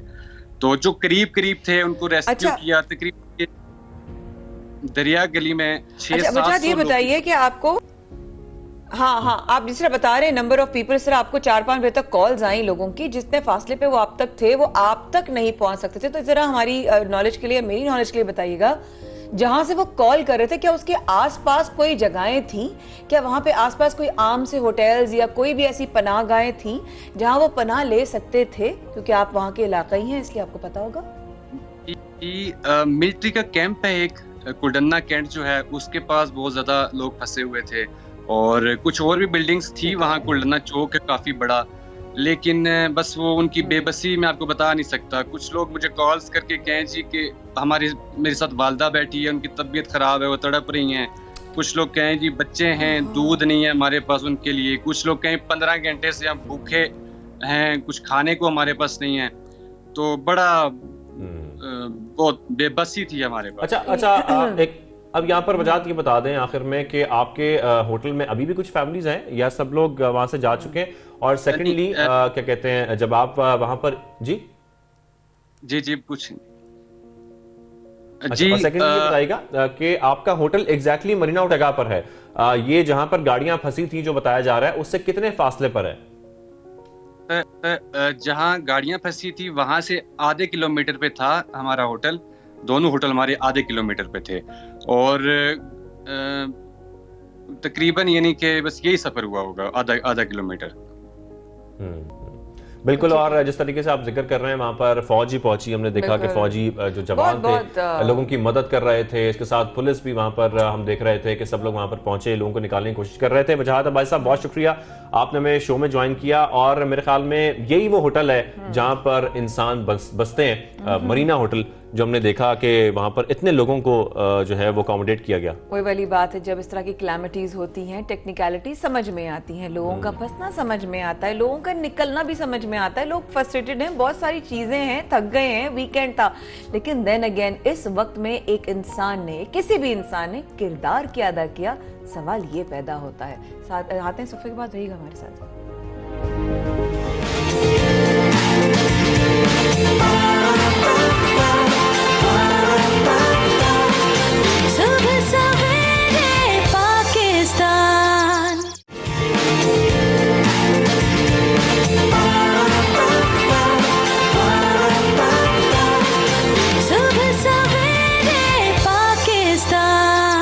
फिर हमारे साथ रहने का बेहद शुक्रिया। आप देख रहे हैं सुबह सवेरे पाकिस्तान में। आज शाहजेब अहमद और माया खान हम सानेहा मरी को इस वक्त जो है डिस्कस भी कर रहे हैं, जानने की कोशिश कर रहे हैं कि या अल्लाह इतना बड़ा सानेहा हो गया। 3 तारीख से 7 जनवरी तक 164 गाड़ियां रिकॉर्ड आई हैं, जो इस वक्त का नंबर है शाहजेब।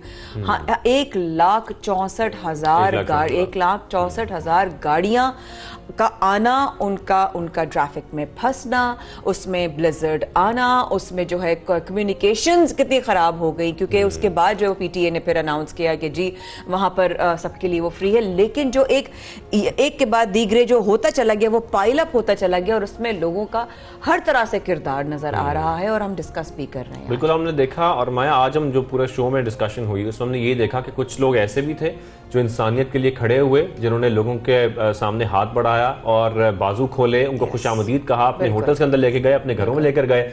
और कुछ लोग वहां पर ऐसे भी थे जिन्होंने अपने होटल्स के जो रूम के किराए हैं वो 5,000 से 70,000 कर दिए, और लोग वहां पर परेशान भी हुए। लेकिन जिस तरीके से लोग फंस गए थे, दरख्त गिर गए थे, बर्फबारी हो गई, क्रेन्स वहां नहीं पहुंच सकी, लोग फंसे रहे, और जिस तरीके से मौसम की सख्ती थी वो बाहर भी नहीं निकल पाए, फिर वो हीटर चलाकर सो गए। तो कुछ नॉलेज की भी कमी मेरे ख्याल में इसलिए थी। कुछ लोगों को ये मालूम होना चाहिए कि जब आपकी ऐसी हैवी स्नोफॉल हो रही हो तो कुछ ऐसी मुहिम चलानी चाहिए, जैसे कि डीजी साहब भी जिक्र कर रहे थे गलियाते के, लोगों को ये मालूम होना चाहिए कि ऐसी स्नोफॉल में आपको क्या करना है, अपने सर्वाइवल के लिए क्या करना है, ताकि आप वहां पर सर्वाइव कर सकें, वो जो एक वेव है उसको गुजार सकें, और गुजारने के बाद फिर आप देखें कि आपको क्या करना है। लेकिन जिस तरीके से फैमिलीज, बच्चे सब गाड़ियों में फंसे रहे, उनको समझ नहीं आई कि हमने करना क्या है, वो हीटर चलाकर सो गए। जिस तरीके से वजाहत अब्बासी यही कह रहे थे कि हमें 4-5 बजे कॉल्स आई और हम उन जगहों पे नहीं पहुंच पाए, लेकिन ऐसे ही बहुत सारे लोग थे जिन्होंने अपना किरदार, वाकई में वजाहत वाली बात है, उनका भी किरदार बेहतरीन फरिश्तों वाला रहा कि दरवाजे खोल दो भाई, 2-3 दिन तक कोई जरूरत नहीं है पैसा कमाने की। लेकिन ऐसे लोग जिन्होंने इस रुकावट को भी जो है ना, मैं कहती हूँ ये उनके लिए उनके कंफर्ट जोन से बहुत बाहर था। और जो हम इस वक्त आपको मनाजिर दिखा रहे हैं, ये वो रियल लाइफ हीरोज हैं जो वहां पर मौजूद रहे, जिनको गाड़ियां नहीं मिली तो वो पैदल सफर कर वहां पर पहुंचे, लोगों को खाना फराहम किया, शेल्टर दिया, जो ज़रूरियात की उनकी चीज़ें थी वो उनको प्रोवाइड की, और ये तमाम रज़ाकार या खिदमत के रज़ाकार हैं जो वहाँ पर पहुँचे अपना सामान लेकर और ट्रैवल कर रहे थे। इनको गाड़ियाँ नहीं मिल रही थी, इनको वहाँ पहुँचने का रास्ता नहीं मिल रहा था, तो ये पैदल ट्रैवल करके वहाँ तक पहुँचे। एग्जैक्टली शाहजेब, और मैं सोच रही हूँ कि जब वो हवा चलती है और वो बर्फ वाली हवा चलती है और जब वो लगती है तो बड़े बड़ों की जो है ना वो जानें निकल जाती हैं, आप चल ही नहीं सकते। और कुछ दिन पहले ही हम बात कर रहे थे स्नोफॉल के ऊपर कि जब मैंने फर्स्ट टाइम अपनी स्नोफॉल देखी तो उस वक्त तो नहीं पता चला, लेकिन जब वो हवा चलना शुरू हुई तो वो बर्दाश्त से बाहर थी। कितनी तेज हवा थी, कितनी ठंड थी, क्या उनकी हालत थी। लेकिन ये अलखिदमत के जितने भी कारकुनान हैं, जितने भी वर्कर्स हैं, इन लोगों ने जो किरदार अदा किया, मैं कहती हूँ सलाम है ऐसे लोगों को, इनकी अजमत को, इनके घर वालों को, इनकी माओं को, जिन्होंने ऐसे जवानों को, ऐसे बहादुरों को जो है वो पैदा किया। और इनसे भी इंशाल्लाह आपकी ज़रूर कोशिश करेंगे कि रब्ता हो जाए। और अब मौसम शाहजेब बहुत ज़्यादा अनप्रिडिक्टेबल भी हो रहा है, लेकिन यहाँ का मुझे जहाँ तक याद है हमने सुबह सवेरे पाकिस्तान में जवाद भाई के साथ कवर किया था। जवाद भाई ने ये वार्न भी किया था कि बताया था कि बर्फबारी इस दफ़ा बहुत हैवी स्नोफॉल होने जा रही है, खासतौर पर जो आपकी गलियात की नदर एरियाज हैं तकरीबन वहाँ पर सब में ही जो अपर पंजाब है वहाँ पर भी बारिशें और ये सब बताया गया था। तो आज जवाद भाई हमारे साथ मौजूद हैं, हम उन्हीं से जान लेते हैं। जवाद मेमन साहब, वेदरमैन हमारे, कैसे सर? खुशामदीद कहेंगे आपको। ठीक ठाक है। सबसे पहले बताइएगा, हम क्योंकि मरी से लिंक कर रहे हैं अभी और मरी की बात कर रहे हैं जो सानिया वहाँ पर पेश आया, जो बर्फबारी वहाँ पर हो रही थी ये किस किस्म की बर्फबारी थी? क्या हर साल ऐसी ही होती है या इस साल कुछ मुख्तलिफ था और कुछ ज्यादा थी, उसकी शिद्दत ज्यादा थी? कुछ जो बताया जा रहा है कि उसका जो एयर प्रेशर था, जो हवा थी, वो भी बहुत ज्यादा थी, क्या वजह थी? देखिए शाहजेब भाई, जैसे कि आपको पता था कि हफ्ता 10 दिन पहले ही हम लोग अपडेट कर रहे थे कि इंतहाई गैर मामूली सिस्टम जो हैं ये बैक टू बैक आ रहे हैं, स्पेशली दिसंबर के लास्ट वीक से जनवरी के अब तक। हमने देखा कि बलूचिस्तान में रिकॉर्ड तौर बारिशें हुई, हमने ये भी देखा कि वहाँ पे भी बहुत सारे जो है वो रिकॉर्ड टूटे। साथ ही साथ जैसे ही ये सिस्टम जो है वो तेज़ी से पंजाब रीजन की तरफ और नॉर्दर्न एरियाज़ की तरफ मूव करा तो वहाँ पर इससे मज़ीद जो है वो इसकी शिद्दत में इजाफा हुआ, ओवरनाइट इजाफा हुआ, ये हमने देखा। लेकिन इसके बावजूद भी ये वार्निंग सारी मौजूद थी और मरी में तो बाकायदा हम कह सकते हैं कि ब्लिज़र्ड टाइप कंडीशन थी। इसमें होता ये है कि इंतहाई हैवी स्नोफॉल होती है, जिस तरह हमने देखा भी कि ओवरऑल तकरीबन लोगों ने बताया कि 3 से 4 फुट, कहीं कहीं 5 फुट भी बर्फ़ हमने देखा कि बर्फ़ गिरी है। साथ ही साथ इस दौरान ये होता है कि इंतहाई तेज़ और ठंडी हवाएं जो हैं वो चल रही होती हैं। इसको ब्लिज़र्ड कहते हैं। इसको बेसिकली ब्लिज़र्ड कहते हैं। विंड स्पीड जो है हमने देखा नहीं, ये 70 से 80 किलोमीटर तक भी गई। यही वजह थी कि ये बहुत ठंडी हवाएं होती हैं, इवन कि अगर आप बगैर किसी प्रोटेक्शन या हैवी प्रोटेक्शन के साथ भी आप मैक्सिमम यहाँ पे 15-20 मिनट आधा घंटे तक इसके अंदर रह सकते हैं। उसके बाद आपको इस जगह से निकलना है, आपको शेल्टर लेना है, उस हवा से अपने आप को बचाना है, वरना आपका कोई ना कोई जो जिस्म का हिस्सा है वो फेल होना शुरू हो जाएगा, वो फ्रीज होना शुरू हो जाएगा। ये ब्लिज़र्ड टाइप कंडीशन होती है। फिर साथ साथ जब इतनी हैवी स्नोफॉल और इतनी हैवी जो है वो हवा होती है तो फिर दरख्त गिरना शुरू होते हैं, क्योंकि हर दरख्त की भी एक अपनी लिमिट है। वो ऊपर से एक तो उसके ऊपर हैवी स्नोफॉल का वजन आ रहा है, फिर हवा अलग चल रही है, तो उसकी वजह से ये चेन रिएक्शन था बहुत सारी चीज़ों का, वेदर और इस सारी चीज़ों का, जिसने फिर इस तरीके के जो है ना यहाँ पर ये मामलात हो जाते हैं। अल्लाह अकबर। अच्छा, अब ये तो वो हो गया जो ऑब्वियसली इसके बारे में हम कह रहे थे। अब एक बार फिर मैं चाहती हूँ कि कुछ आने वाला जो अभी हफ्ते हैं या महीने हैं, जवाद भाई प्लीज़ बताइए, और साथ साथ सख्ती से इसलिए बताइएगा कि प्लीज़ सब लोग होशियार हो जाएं। देखें, बिल्कुल होशियार रहें, क्योंकि लास्ट उसमें भी हमने बताया था कि 15 जनवरी के बाद एक और सिस्टम जो है वो आता नज़र आ रहा है। अगेन उसके असरात हो सकता है सिंध या कराची समेत सिंध तक इतने ज़्यादा ना आए, लेकिन अगेन बलूचिस्तान रीजन में जो है वो काफ़ी इसके इफेक्ट्स नज़र आ रहे हैं। नॉर्दर्न एरियाज़ और पंजाब रीजन में दोबारा बारिशें होंगी। इन सब रीजन में जो है वो एक बार फिर बर्फ़बारी का सिलसिला जो है वो शुरू हो सकता है। 17 या 18 जनवरी से टेंटेटिव इसकी डेट है कि इसके इफेक्ट्स जो हैं वो मुल्क में दोबारा आना शुरू हो जाएंगे। अगर हम जैसा कि गलियात का जिक्र कर रहे हैं, गलियात में मरी में अभी जैसे आप बता रहे हैं कि 15 जनवरी के बाद इतनी ही हैवी स्नोफॉल दोबारा हो सकती है, पॉसिबिलिटी है? देखिए, अभी कहना ये कबल उस वक्त है कि इतनी ही हैवी स्नोफॉल हो सकती है, लेकिन फिलहाल जो ये सिस्टम नजर आ रहा है उस शिद्दत का नहीं है जो ये जो 2 सिस्टम गुजरे, लेकिन फिर भी हैवी स्नोफॉल इस दौरान जो है वो पॉसिबल है, काफ़ी हद तक चांसेस हैं। डिपेंड्स के आगे आने वाले दिनों में इसकी शिद्दत में किस तरीके से इजाफा होता है, तो उम्मीद है कि फिर आहिस्ता कुछ ही दिनों में जो है इसके हवाले से फिर प्रॉपर अपडेट्स कर देंगे। और बाकी पंजाब की क्या सूरत हाल रहेगी मौसम की, उसकी बात कर लें हम। पंजाब की देखें, अभी तो ये आज ये अल्लाह करेगा तो इंशाल्लाह ये सिस्टम तकरीबन निकल गया है। इसके कुछ लास्ट इफेक्ट्स हैं जो नॉर्दर्न एरिया से भी आज की तारीख में निकल जाएंगे। अब पाकिस्तान के अक्सर एरियाज़ में जो है वो काफ़ी शदीद ठंड रहेगी, कराची से कश्मीर तक।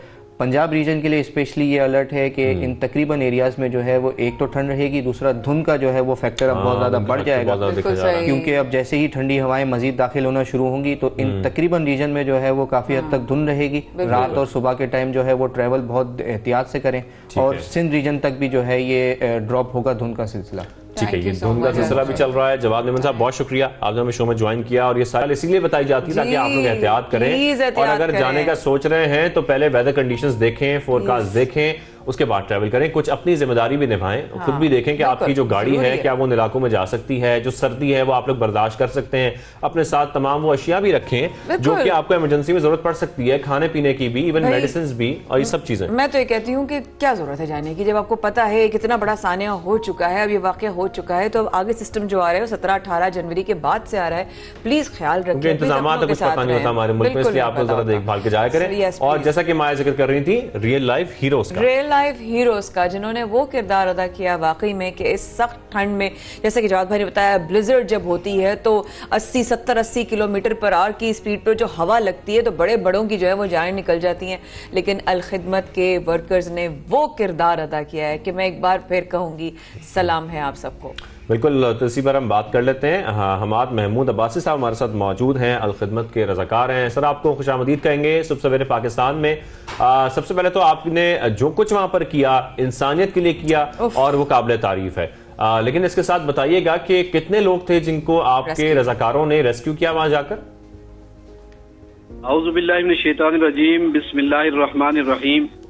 सबसे पहले मैं आपके चैनल का बेहद मशकूर हूँ जिन्होंने इस बड़े सानिया पे होने वाली इज्तिमाई और इनफरादी गलतियों और जानों के ज़िया पर फिक्रमंद होते हुए प्रोग्राम किया। और उसके बाद दुआ है जो लोग इस दुनिया फ़ानी से कूच कर, अल्लाह उन्हें जन्नतुल फिरदौस में आला अरफा मकाम अता फरमाए। आमीन। सबसे पहले तो मैं इस पे ये बात कहूँगा कि देखें, किसी भी हादसे के पीछे कोई ना कोई अवामिल होते हैं। इंतजामिया की इतनी बड़ी गफलत थी कि टोल प्लाजे से 1,20,000 गाड़ियों को मरी के लिए जाने के लिए खोल दिया गया। और जब इतनी बड़ी तादाद में गाड़ियां जाएंगी और उसके बाद लाजमी बात है गाड़ियों में 3 से 4 से 5 लोग होते हैं, तो इतने बड़े हुजूम को आप भेजते हैं तो उसके लिए उतने गवर्नमेंट को इंतजामात भी करने चाहिए। अब लोअर टोपा से जीगा गली तक 3 किलोमीटर का फासला बनता है, और जीगा गली से सैनी बैंक तक 2 किलोमीटर का फासला बनता है। मतलब ये टोटल कुल मिला के 5 से 6 किलोमीटर का फासला है। 5 से 6 किलोमीटर के फासले पे जब हमें महकमा मौसमियात भी ये बता रहा है चंद दिन पहले कि इस तरह की तूफानी बर्फ पड़ सकती है, तो हमें ऐसे इंतजाम करने चाहिए थे जिससे हमने गफलत बरती है। और गफलत बरतने के बाद उसके बाद देखिए, अल खिदमत को 2 दिन पहले मरकज से सराजुल हक साहब और अता के कराची से हाफिज नईमुर रहमान साहब जो खुद तो धरने में बैठे हैं, लेकिन उन्होंने भी जो है ना हमसे राब्ता किया और हमारे नंबर उन्होंने जो है ना अपने अच्छा सर यहाँ पर ये बताएं कि आप लोग वहां पर फिर कैसे पहुंचे, लोगों को रेस्क्यू करने कैसे पहुंचे, क्या क्या चीजें वहां पर प्रोवाइड की, शेल्टर दिया, खाना दिया, और क्योंकि वहां पर पहुंचना सबसे मुश्किल काम था। देखें, उसके लिए ये था कि हमारा वहाँ पे इदारा तो मौजूद है, दुख्तरान इस्लाम अकेडमी बांसरा गली में। तो चूंकि दुख्तरान इस्लाम अकेडमी की तरफ पहुंचना तो बहुत मुश्किल था, तो हमारे वहाँ पे हाफिज शकील साहब मौजूद थे, हमारे कारी राशिद साहब वहाँ मौजूद थे, हमारे वहाँ रफीक साहब मौजूद थे। हमने उनको बता दिया कि इस तरह हम उसको रेस्क्यू सेंटर बना रहे हैं, तो उन्होंने तमाम इंतजाम किए, लोगों के खानों का बंदोबस्त किया, रिहाइश का बंदोबस्त किया, हीटर का बंदोबस्त किया, और चाय का बंदोबस्त किया। तो हम सुभान अल्लाह, सुभान अल्लाह। और हमने चूंकि जी भाई साहब, मेरे साथ ये भी बताइएगा कि जब आप वहां पहुंचे, इस तरह आप बता रहे हैं, मैं चाह रही हूँ क्या इस बात पे आप वो उस बात को भी जोड़िए। जब आप वहां पहुंचे उन लोगों के पास, तो उनके चेहरे, उनके जज्बात क्या थे? क्या लगा उनको कि कौन आ गया? मैं वही आपको बता रहा हूँ कि हम एक्सप्रेस वे से गए, लाजमी बात है इंतजामिया तो रोक रही थी, तो अल खिदमत की वजह से हमें उन्होंने जाने दिया। हम जब एक्सप्रेस वे से आगे गए तो पेमेंटो ग्रिल एक होटल है लोअर टोपा से पहले, वहां से आगे रास्ते बंद थे। वहां से हम सारे लोग पैदल गए, पैदल चलते चलते जो 3 से 4 किलोमीटर का रास्ता है जीका गली तक, हम वहां से रास्ते में लोग फंसे हुए थे। हमारे पास कुछ मेवाजात थे, खजूरें थी, जूस था, चिप्स थी, पानी था। तो यकीन जाना कि लोगों की ऐसी हालत थी कि लोग को अल्फाज में बयान नहीं किया जा सकता। और इसके अलावा मैं आपको यहाँ बिल्कुल अल्फाज में बयान नहीं किया जा सकता। आप हमारे साथ मौजूद थे हमादुल महमूद अब्बासी साहब, और जिस तरीके से आप बता रहे हैं वाकई आप लोगों का किरदार बहुत अच्छा रहा है और काबिल तारीफ भी है। जिस तरीके से आप लोग बता रहे हैं कि 4-5 किलोमीटर तक आप लोग पैदल चलकर उसी बर्फ में, उसी मौसम की सख्ती में वहां तक पहुंचे, खजूरें लोगों को दी, खाना प्रोवाइड किया, शेल्टर दिया। हम भी आपके शुक्रगुजार हैं और यकीनी तौर पर ये एक बहुत काबिल तारीफ काम है। बेशक बेशक, अल्लाह आप लोगों को इसका जज़ाए खैर अता फरमाए और ऐसे ही खिदमात आप लोग करते रहें और सवाब कमाते रहें। लेकिन वाकई आपने सही कहा कि मैनेजमेंट का बहुत बड़ा किरदार है। साथ साथ एक बात की बात और हो रही है शाहजेब, लोग ये भी कह रहे हैं कि लोगों की जिस तरह खामोश मौत हुई उसकी बहुत बड़ी वजह जो है वो कार्बन मोनोऑक्साइड है। बिकॉज गाड़ी में अगर आप AC या हीटर ऑन करते हैं तो उसको जो है वो एग्जॉस्ट करना बहुत ज़रूरी होता है। अगर वो नहीं होता, इसकी वजह से बर्फ जमा हो गई और वो जो गैस थी वो रिवर्स होके गाड़ी में आ गई और लोग सोते सोते भी इंतकाल कर गए। अब इसमें क्या साइंस है, क्या रियलिटी है, ये तो हमें कोई एक्सपर्ट ही बता सकता है। बिल्कुल, और यही जानना जरूरी है कि जैसा कि माया जिक्र कर रही हैं, ये कार्बन मोनोऑक्साइड गैस क्या इसमें ये ओडोरलेस होती है और ये कितनी नुकसानदेह होती है, कितनी जल्दी इससे मौत हो जाती है, ये जानना बहुत जरूरी है। और हमें ये मालूम होना भी जरूरी है कि जब आप गाड़ियों के अंदर बैठे हैं तो हीटर चलाकर ऐसे ना सो जाएं। जब आपको पता है कि बर्फ ने सिलेंडर भी बंद कर दिया है, सारे एग्जॉस्ट सिस्टम भी ब्लॉक कर दिए हैं, जब कोई एग्जॉस्ट सिस्टम नहीं होगा गाड़ी के अंदर तो वो सारी गैसेस गाड़ी के अंदर आएंगी, जो आपने शीशे भी बंद किए हैं, तो गाड़ी का एग्जॉस्ट बहुत जरूरी है। लेकिन ये गैस कितनी नुकसानदेह खतरनाक है, इसी पर बात करने के लिए हमें ज्वाइन किया है हेल्थ एक्सपर्ट डॉक्टर ताहिर ने। डॉक्टर साहब बहुत शुक्रिया, सुबह सवेरे पाकिस्तान में आपको खुशामदीद कहेंगे। सबसे पहले तो मैं आपसे यही जानना चाहता हूँ, कार्बन मोनोऑक्साइड गैस ये कितनी खतरनाक है? देखिए, कार्बन मोनोऑक्साइड बहुत ही ज्यादा खतरनाक है। वो इसलिए है कि देखिए हमारे अंदर ऑक्सीजन होती है और हीमोग्लोबिन आपको पता है एक पिगमेंट होता है जो कि कंबाइन करता है ऑक्सीजन के साथ और डिफरेंट पहुंचाता है ऑक्सीजन डिफरेंट हिस्सों को। अब कार्बन मोनोऑक्साइड जब आती है तो वो हीमोग्लोबिन के साथ जो है वो कंबाइन कर जाती है और कार्बोक्सी हीमोग्लोबिन बन जाता है। उसका मतलब है कि ऑक्सीजन कहीं भी नहीं पहुंचता, जिससे कि आपको इमीडिएट डेथ भी हो जाती है और डिफरेंट किस्म के साइंस और सिम्टम्स होते हैं। मैं थोड़ा सा एक्सप्लेन करती हूँ कि प्रॉब्लम ये है कि ना ये नजर आती है, ना सुनाई देती है, ना आप इसको सूंघ सकते हैं, इसलिए पता भी नहीं चलता और ये इफेक्ट कर देती है। अब होता ये है कि बिल्कुल फ्लू लाइक सिम्टम्स होते हैं, तो सिर्फ कोरोना या डिफरेंट वायरसेस नहीं बल्कि इससे भी अगर आप ज्यादा देर हीटर में बैठे रहते हैं तो आपको होगा बिल्कुल खांसी हो जाएगी, सोर थ्रोट होगी, आपको चक्कर से आएगा, डिजीनेस होगा, आंखों के आगे भी धुंधलाहट सी होती है, फिर मस्कुलर क्रैम्प्स होते हैं, डिफरेंट पट्टों के अंदर जकड़न क्रैम्प से होते हैं, चेस्ट टाइटनेस होती है, अजीब टाइटनेस सी, नोजिया बहुत ज्यादा फील होता है। अक्सर लोगों को बहुत ज्यादा उल्टी सी फीलिंग होती है, अपसेट स्टमक होता है, तो वो समझते हैं शायद हमने कुछ गलत खा लिया है सर्दियों में या बहुत नट्स खा लिए हैं। ऐसा नहीं होता, हम जब बहुत ज्यादा देर हीटर वगैरह में भी बैठे रहते हैं तब भी ये होता है। और सिर्फ गाड़ियों के अंदर एग्जॉस्ट का इश्यू नहीं है, इनकम्प्लीट कंबस्शन, मतलब जो भी चूल्हा हो गया, हीटर हो गया, गीजर हो गया, जनरेटर हो गया, कहीं पे भी जब आपकी जो कंबस्शन है, मतलब जो भी फ्यूल जल रहा है, चाहे वो कोल है, चारकोल है, वुड है या आपका पेट्रोल है, ये गैस है, वो पूरी तरह से जब कंबस्शन नहीं हो पाती तो जो फ्यूम रिलीज होता है उसको कार्बन मोनोऑक्साइड है वो। और कार्बन मोनोऑक्साइड आप बहुत जल्दी से उसको ब्रीथ भी कर लेते हैं और आपको पता भी नहीं चलता। आप सोचिए आपको डिजीनेस हो रही है, मुंह आपका बिल्कुल लाल लाल फ्लश कर रहा होता है, प्लेथोरा हो जाता है, साथ आपकी बिल्कुल क्रैम्प्स पड़ रहे हैं, आपको नोजिया सा हो रहा है, आप समझते हैं शायद ये सर्दियां हैं, बुखार हो रहा है मुझे, लेकिन ये असल में बड़े साइलेंटली कार्बन मोनोऑक्साइड पॉइजनिंग हो रही होती है। और इसमें बेहद जरूरी डॉक्टर साहब ये बहुत रैपिडली काम करता है जी क्या? जी डॉक्टर साहब ये बहुत जल्दी से मतलब असर करता है क्या, पता भी नहीं चलता? जी जी जी बिल्कुल पता नहीं चलता है, इसलिए तो बार बार कहा जाता है कि भाई आपने थोड़ी सी वेंटिलेशन रखनी है घर में। आप अगर गैस हीटर इस्तेमाल कर रहे हैं, आपका गीजर अंदर नहीं होना चाहिए, गीजर बाहर होना चाहिए, आपका जनरेटर भी बाहर होना चाहिए। आप गाड़ी स्टार्ट करते हैं तो बंद गैराज में आपने कभी भी गाड़ी स्टार्ट नहीं करनी। बाहर जितने भी आपके पाइप्स हैं, क्योंकि देखिए लीकेज सिर्फ पायलट से नहीं या कभी गैस की सप्लाई बंद हो जाने से नहीं बल्कि पाइपलाइन से भी हो सकता है, कहीं पे भी कभी भी लीकेज होता है और आपको पता नहीं चलता। तो हमेशा क्रॉस वेंटिलेशन बड़ी ही जरूरी है। रात को सारी चीजें बंद करें और फिर न कोई खिड़की हल्की सी खुली जरूर रखें, और अगर सुबह उठते हैं ना तो पहले सबसे पहले खिड़की खोलें, ताकि अगर फॉर एग्जाम्पल अगर जमा हो भी गई है तो वो पहले निकल जाए, इससे पहले कि आप स्पार्क भी करते हैं। इसमें दो किस्म की चीजें होती है, एक तो इनहेलेशन भी प्रॉब्लम है, तो आप अगर इग्नाइट करेंगे कोई तीली या इलेक्ट्रिक स्विच से आपका स्पार्क भी हो सकता है। तो आपने जो है ना डॉक्टर साहब जी जी जी ग्रेट वेंटिलेशन का ख्याल रखना है, हमें एग्जॉशन का ख्याल रखना है। मेरा सवाल आपसे ये है डॉक्टर साहब कि सबसे पहले कार्बन मोनोऑक्साइड आपकी बॉडी के कौन से ऑर्गन पे, कौन से हिस्से पर असर करती है, और इस सिचुएशन में जो सानिया मरी हुआ है इसमें इनकी सिचुएशन, जिन लोग अल्लाह को प्यारे हो गए उनकी सिचुएशन क्या हुई होगी, सबसे पहले कहाँ अफेक्ट किया होगा उनकी बॉडी में? देखिए, जैसे ही ये पूरा मैंने आपको बताया ना, आप इसको इनहेल करते हैं, इनहेल करते ही आपकी ब्लड के साथ ये कंबाइन कर जाती है। अब ब्लड ने डिफरेंट हिस्सों को सप्लाई करना है, और स्पेशली आपका ब्रेन और हार्ट और वाइटल ऑर्गन्स जैसे ही आपके अफेक्ट होंगे, ऑटोमेटिकली आपका जो है वो ऑर्गन फेलियर होना शुरू हो जाता है। और ये सबसे ज्यादा आपको पता है बच्चों को जल्दी इफेक्ट करती है, क्योंकि बच्चे ज्यादा ब्रीथ करते हैं। प्रेग्नेंट खवातीन में बच्चा अंदर ही उसकी इसीलिए इसको साइलेंट डेथ कहा जा रहा है। डॉक्टर साहब, मैं यहाँ पर एक सवाल बड़ा इंपॉर्टेंट आपसे पूछना चाहता हूँ कि जब हम ट्रैवल करते हैं, जितने सयाह ट्रैवल करते हैं और सर्दी के मौसम में जाते हैं, ऐसे एक्सट्रीम वेदर में जाते हैं, तो अपनी बॉडी को वार्म रखने का क्या तरीका हो सकता है? कोई ऐसी डाइट जो उनको साथ रखनी चाहिए, कुछ ऐसी चीजें साथ रखनी चाहिए, उनको क्या करना चाहिए, कैसे एहतियात करनी चाहिए, क्योंकि बचने का और कोई रास्ता नहीं होता। सही बात है। देखिए, सबसे पहले तो गर्मी के लिए ना इंसुलेशन जरूरी है, तो आप मल्टीपल लेयर्स यूज करें। जब आप बहुत सारी लेयर्स ऑफ कपड़े यूज करते हैं ना, तो एक तो ये होता है कि आसानी होती है अगर गर्मी उतारने में, और दूसरा एयर आपकी ट्रैप हो जाती है। तो एक मोटी जैकेट से भी बेहतर है कि आप डिफरेंट लेयर आप कर लें अपने आप को, नंबर 1।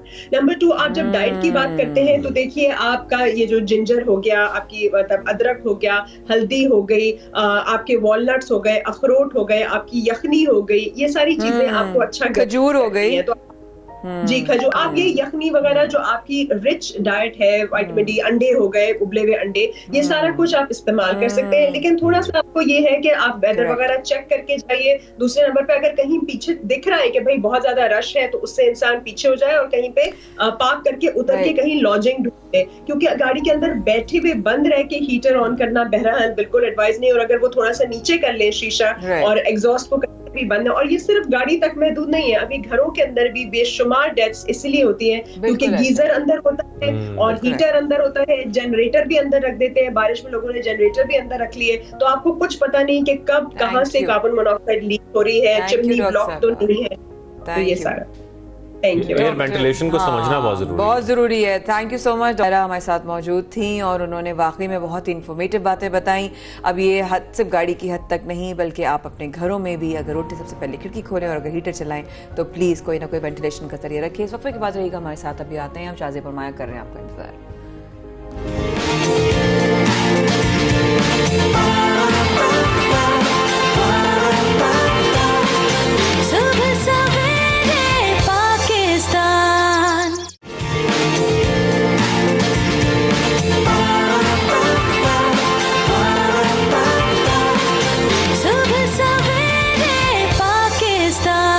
फिर हमारे साथ रहने का बहुत शुक्रिया। आप देख रहे हैं सबसे सवेरे पाकिस्तान शाज़िब और माया के साथ। और शाज़िब, हर तरह से सेफ रहना बहुत ज़रूरी है। हम यही बात कर रहे थे, अभी सानिया मरी के बारे में बात कर रहे हैं, तो किस तरह लोग अपनी तैयारी कर सकते थे, अपने आप को किस तरह सिक्योर रख सकते थे, क्योंकि उनको वहाँ पर सिक्योरिटी जो उनको मिलनी चाहिए थी वो नहीं मिली, उनको सेफ जोन नहीं मिला, उनको किस तरह की मदद नहीं मिली। लेकिन लाहौर शहर में मैं सुन रही हूँ कि काफ़ी हद तक आपकी सिक्योरिटी के लिए आप अपने आप को महफूज समझ सकें, एक औरत हूँ उस नज़रिए से भी सोच रही हूँ कि अकेले काम करने निकलते हैं, नौकरी है, पढ़ाई है, दीगर चीज़ें, अगर उसके वजह से निकलते हैं तो हम अपने आप को कितना महफूज सेफ फील कर सकते हैं। शाज़िब, उसके ऊपर बहुत डेवलपमेंट हुई है। बिल्कुल, और लाहौर में हम देख रहे हैं कि बहुत अच्छा कदम उठाया गया था, जिसके बाद सेफ सिटी कैमरास लगे थे और मॉनिटर किया जाता है, तमाम मशकूक हरकतों को मॉनिटर किया जाता है। उसके बाद जो उस इलाके की डॉल्फिन फोर्स होती है उसको खबर दी जाती है, उसके बाद एक्शन लिया जाता है। तो बड़ा अच्छा मैकेनिज्म है, बहुत अच्छा इकदाम ये उठाया गया था। जिस तरीके से पूरे लाहौर के अंदर सेफ सिटी कैमरास लगाए गए थे और इस तरीके से शहर में होने वाली तमाम हरकतों को या तमाम चीज़ों को मॉनिटर किया जाता है, ट्रैफिक को मॉनिटर किया जाता है, जो जराइम पेश अफराद हैं उन्हें मॉनिटर किया जाता है और इस तरीके से लोगों को महफूज बनाया जाता है, लाहौर के शहरियों को महफूज बनाया जाता है। तो इसी मामले पर बात करने के लिए chief operating officer safe city project Kamran Khan साहब हमारे साथ मौजूद है। कामरान साहब, खुशामदीद कहेंगे आपको सुबह सवेरे पाकिस्तान में। कैसे हैं आप? ठीक ठाक हैं?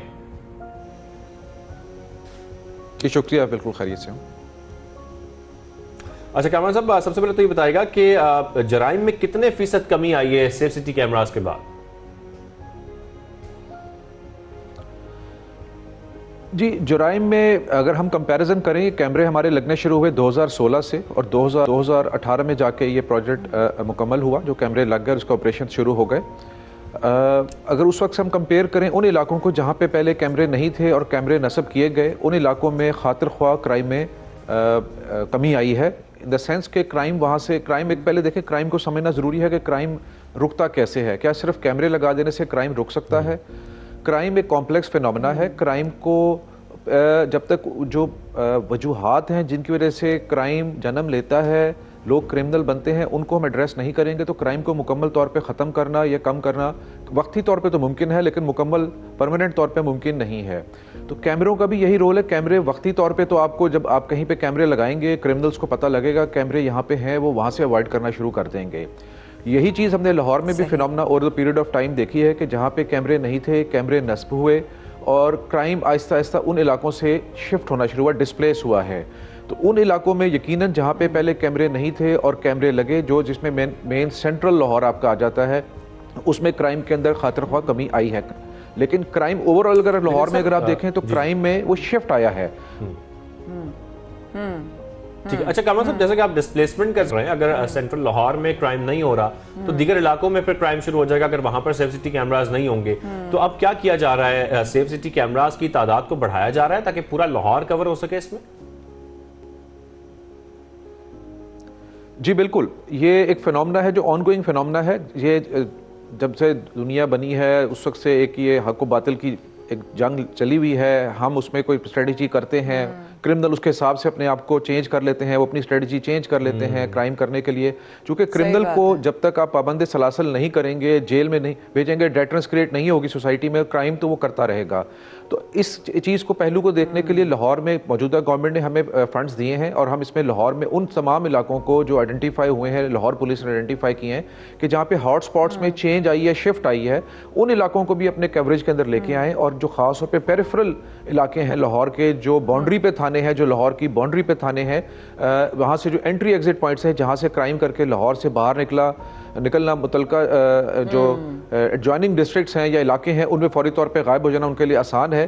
तो उन जगहों को हमने लाहौर पुलिस ने आइडेंटिफाई किया है और तकरीबन 490 के करीब मजीद कैमरे ऐसे हैं जो इन साइट्स पे लगा के उन इलाकों को भी कवरेज में लेके आया जा रहा है। जी ठीक है। अच्छा कामरान भाई, आप अभी बता रहे थे कि बहुत सारी जगहों पे क्रिमिनल्स जो हैं, जब वो उनको पता होता है कि सीसीटीवी कैमरास आ जाते हैं और वो अपना रुख बदल देते हैं, अपनी स्ट्रेटजी बदल देते हैं। एंड बीइंग अ वुमन, एक खातून होने की हैसियत से मेरे जहन में एक सवाल ये आ रहा है कि जब ख़वातीन बाहर निकलती हैं हर तरह से, हर टाइम में, हर स्केड्यूल में, कभी पढ़ाई के लिए, कभी नौकरी के लिए, कभी किसी काम के लिए, वो जब निकलती हैं तो वो अपने आप को सिक्योर, इस तरह के हालात और टाइम, वो कहती हैं दिन में चले जाओ, दिन में आ जाओ, क्योंकि दिन में ना हम अपने आप को सेफ फील करते हैं। तो इन कैमरास या सेफ सिटी इस प्लान के तहत उन खवातीन को अपने आप को कितना सिक्योर फील करने का चांस मिलेगा? किस तरह वो अपने आप को जो है वो सिक्योर फील कर सकती हैं? जी इस कैमरों को ख़ास तौर पे जब लगाया गया तो कुछ जो अवामिल थे जिनको जेन में रखा गया। एक तो सबसे पहले तो टेररिज्म का था इशू उस वक्त, जिस वक्त ये कंसीव किया गया प्रोजेक्ट, और टेररिज्म को काउंटर करने के लिए कैमरों का नस्ब किया गया। और दूसरा जो पहलू था इसमें वो जराइम की बेहतरी के हवाले से था कि जराइम को कंट्रोल किया जाए, लाहौर को मज़ीद सेफ किया जाए। इसमें जो ख़वातीन के नॉर्मली जो डे टाइम में मूवमेंट हो सकती है, वो एजुकेशनल इंस्टीट्यूशंस में हो सकती है, ऑफिसेज़ में हो सकती है, कमर्शियल एरियाज़ में हो सकती है। तो इन तीनों जगहों को भी इसमें शामिल किया गया है और इन जगहों को कैमरे की कवरेज में हम लेके आए हुए हैं। और ख़वातीन को सिक्योर फील करना चाहिए कि जहाँ पे भी ऐसी इलाकों में जहाँ पे कमर्शियल एक्टिविटीज़ हैं, उनके बड़े बाज़ार हैं, एजुकेशनल इंस्टीट्यूशंस हैं, यूनिवर्सिटीज़ हैं, उन सबको हमने कवर किया हुआ है। अलावा अजी हमने इसके लिए ख़वातीन के लिए स्पेशली एक वुमेन सेफ्टी ऐप का इजरा किया हुआ है कि एक जो हमारा जो इमरजेंसी नंबर है जिस पे 15 पे लोग कॉल करके अपनी इमरजेंसी सिचुएशंस बताते हैं और पुलिस की हेल्प लेते हैं, तो ख़वातीन के लिए ख़ास तौर पे उसके ऐप का इजरा किया गया है और वो ख़वातीन में पूरे पंजाब में इसका दायरा कार है। और इसको हमने इसके ज़रिए ख़वातीन जब हमसे रब्ता करती हैं तो उसमें एक तो इमरजेंसी पैकेज के तौर पे इसको हमने इंट्रोड्यूस कराया है, सिर्फ 15 पे कॉल नहीं, जिस किस्म की ख़वातीन को कोई इमरजेंसी सिचुएशन जब वो घर में हो या घर से बाहर हो, किसी भी हवाले से, चाहे रोज़गार के हवाले से हो या तालीम के हवाले से हो या शॉपिंग के हवाले से हो, और उनको किसी भी हवाले से कोई इमरजेंसी का ना करे को पड़ जाए, तो ये पूरा पैकेज एक सोल्यूशन देता है जिसमें उनको इमरजेंसी नंबर्स अवेलेबल हैं, उसके ज़रिए वो चैट करें, कॉल करें, और अगर वो समझती हैं कि जो रिस्पॉन्ड दी गई है पुलिस की तरफ से या इदारों की तरफ से और उससे वो मुतमईन नहीं है, तो जो ग्रीवेंस मैकेनिज्म है वो भी इसके अंदर दिया गया है। वो फौरी तौर पर अपनी कंप्लेंट भी लॉन्च कर सकती हैं उस रिस्पॉन्डर के खिलाफ जिसको वो उनके पास आया और उनके मुताबिक सर्विस से सेटिस्फाइड नहीं है, उसी ऐप के थ्रू। राइट। अच्छा कमर भाई, एक सवाल और एक और सवाल कि कुछ काफ़ी कैमरास की जगह और पोजीशंस ऐसी होती हैं जहाँ पे there is a black end और there is a dead end और वो चीज़ कवर नहीं होती। इसके साथ तो ये सवाल का जवाब दीजिएगा, क्या ख़वातीन की अवेयरनेस के लिए, बिकॉज शाहजेब ने मुझे ये आइडिया दिया था कि ज़रूर पूछिएगा कि ख़वातीन को ये पता हो कि वो अपने आप को किस तरह सिक्योर फील कर सकती हैं, वो कौन से कैमरास के सामने से अपना रूट्स रख सकती हैं, या उनको कितनी नॉलेज होनी चाहिए इन कैमरास की, क्या ये इंपॉर्टेंट है? जैसे कि आप सेफ सिटी जो ऐप के बारे में बता रहे हैं, क्या उसमें रूट्स भी बताए गए हैं कि इन जगहों पर आपको कैमरास मिलते हैं और आप इस तरीके से यहाँ पर ट्रैवल कर सकती हैं? उनको क्या पता भी है इस ऐप के बारे में? जी, ख़वातीन को ऐप को इसकी जितनी भी मुमकिन हद तक है सोशल मीडिया पे, इलेक्ट्रॉनिक मीडिया पे, NGOs के ज़रिए, बैनुल अक़वामी इदारों के ज़रिए और जो हमारे अपने कौमी इदारे हैं उनके ज़रिए इसकी तशहीर जारी है जी। अब तक तकरीबन 1,41,000 ख़वातीन इसको इंस्टॉल कर चुकी हैं और इसमें और भी बहुत सारे इदारों के साथ कोलैबोरेशन जारी है जिसके ज़रिए इसकी आगाही मुहिम हम कर रहे हैं। उसमें यूनिवर्सिटीज़, कॉलेजेस में ख़वातीन की जाके इसको बता रहे हैं, आउटरीच प्रोग्राम हमारा इसके लिए बाकायदा है, हमने MOU साइन किए हैं NGOs के साथ, यूनाइटेड नेशन वुमेन के साथ, UNFPA के साथ, मुख्तलिफ इदारों के साथ, जिसमें ये हो रहा है। अब जो कैमरों की इन्फॉर्मेशन है वो इस एप्लीकेशन में नहीं है, लेकिन कैमरे हमारे सारे ऐसे विजिबल जगहों पर लगे हुए हैं कि किसी भी रूट के ऊपर आप जाएँ तो आपको पता लग जाएगा। लेकिन इस ऐप के अंदर एक ऐसा फीचर दिया गया है कि जो ख़वातीन इस ऐप को इस्तेमाल करेंगी वो उनके पास इसमें चॉइस है कि वो अपनी फीडबैक दे सकती हैं कि जहाँ पे भी वो गई, जिस रूट पे गई या जिस लोकेशन पर गई, क्या वो सिक्योर था, पार्शियली सिक्योर था या टोटली इनसिक्योर था, और उनकी ये फीडबैक जी। अच्छा, और उसमें साथ अपने कमेंट्स भी दे सकती हैं कि किस वजह से उन्होंने इनसिक्योर इसको फील किया। यही जो सारी हाल है यही इस मैप के ऊपर, जो कोई और जी जी जी जी प्लीज कंटिन्यू कीजिए। जी, जो दूसरी ख़वातीन इस्तेमाल करेंगी उनको फौरी तौर पे घर पे निकलने से पहले ही पता लग जाएगा कि इस रूट पे बाकी ख़वातीन ने क्या पहले रिस्पांस दिया हुआ है, फीडबैक क्या दिया हुआ है, आया उनको यहाँ पे कोई प्रिकॉशंस लेने की जरूरत है।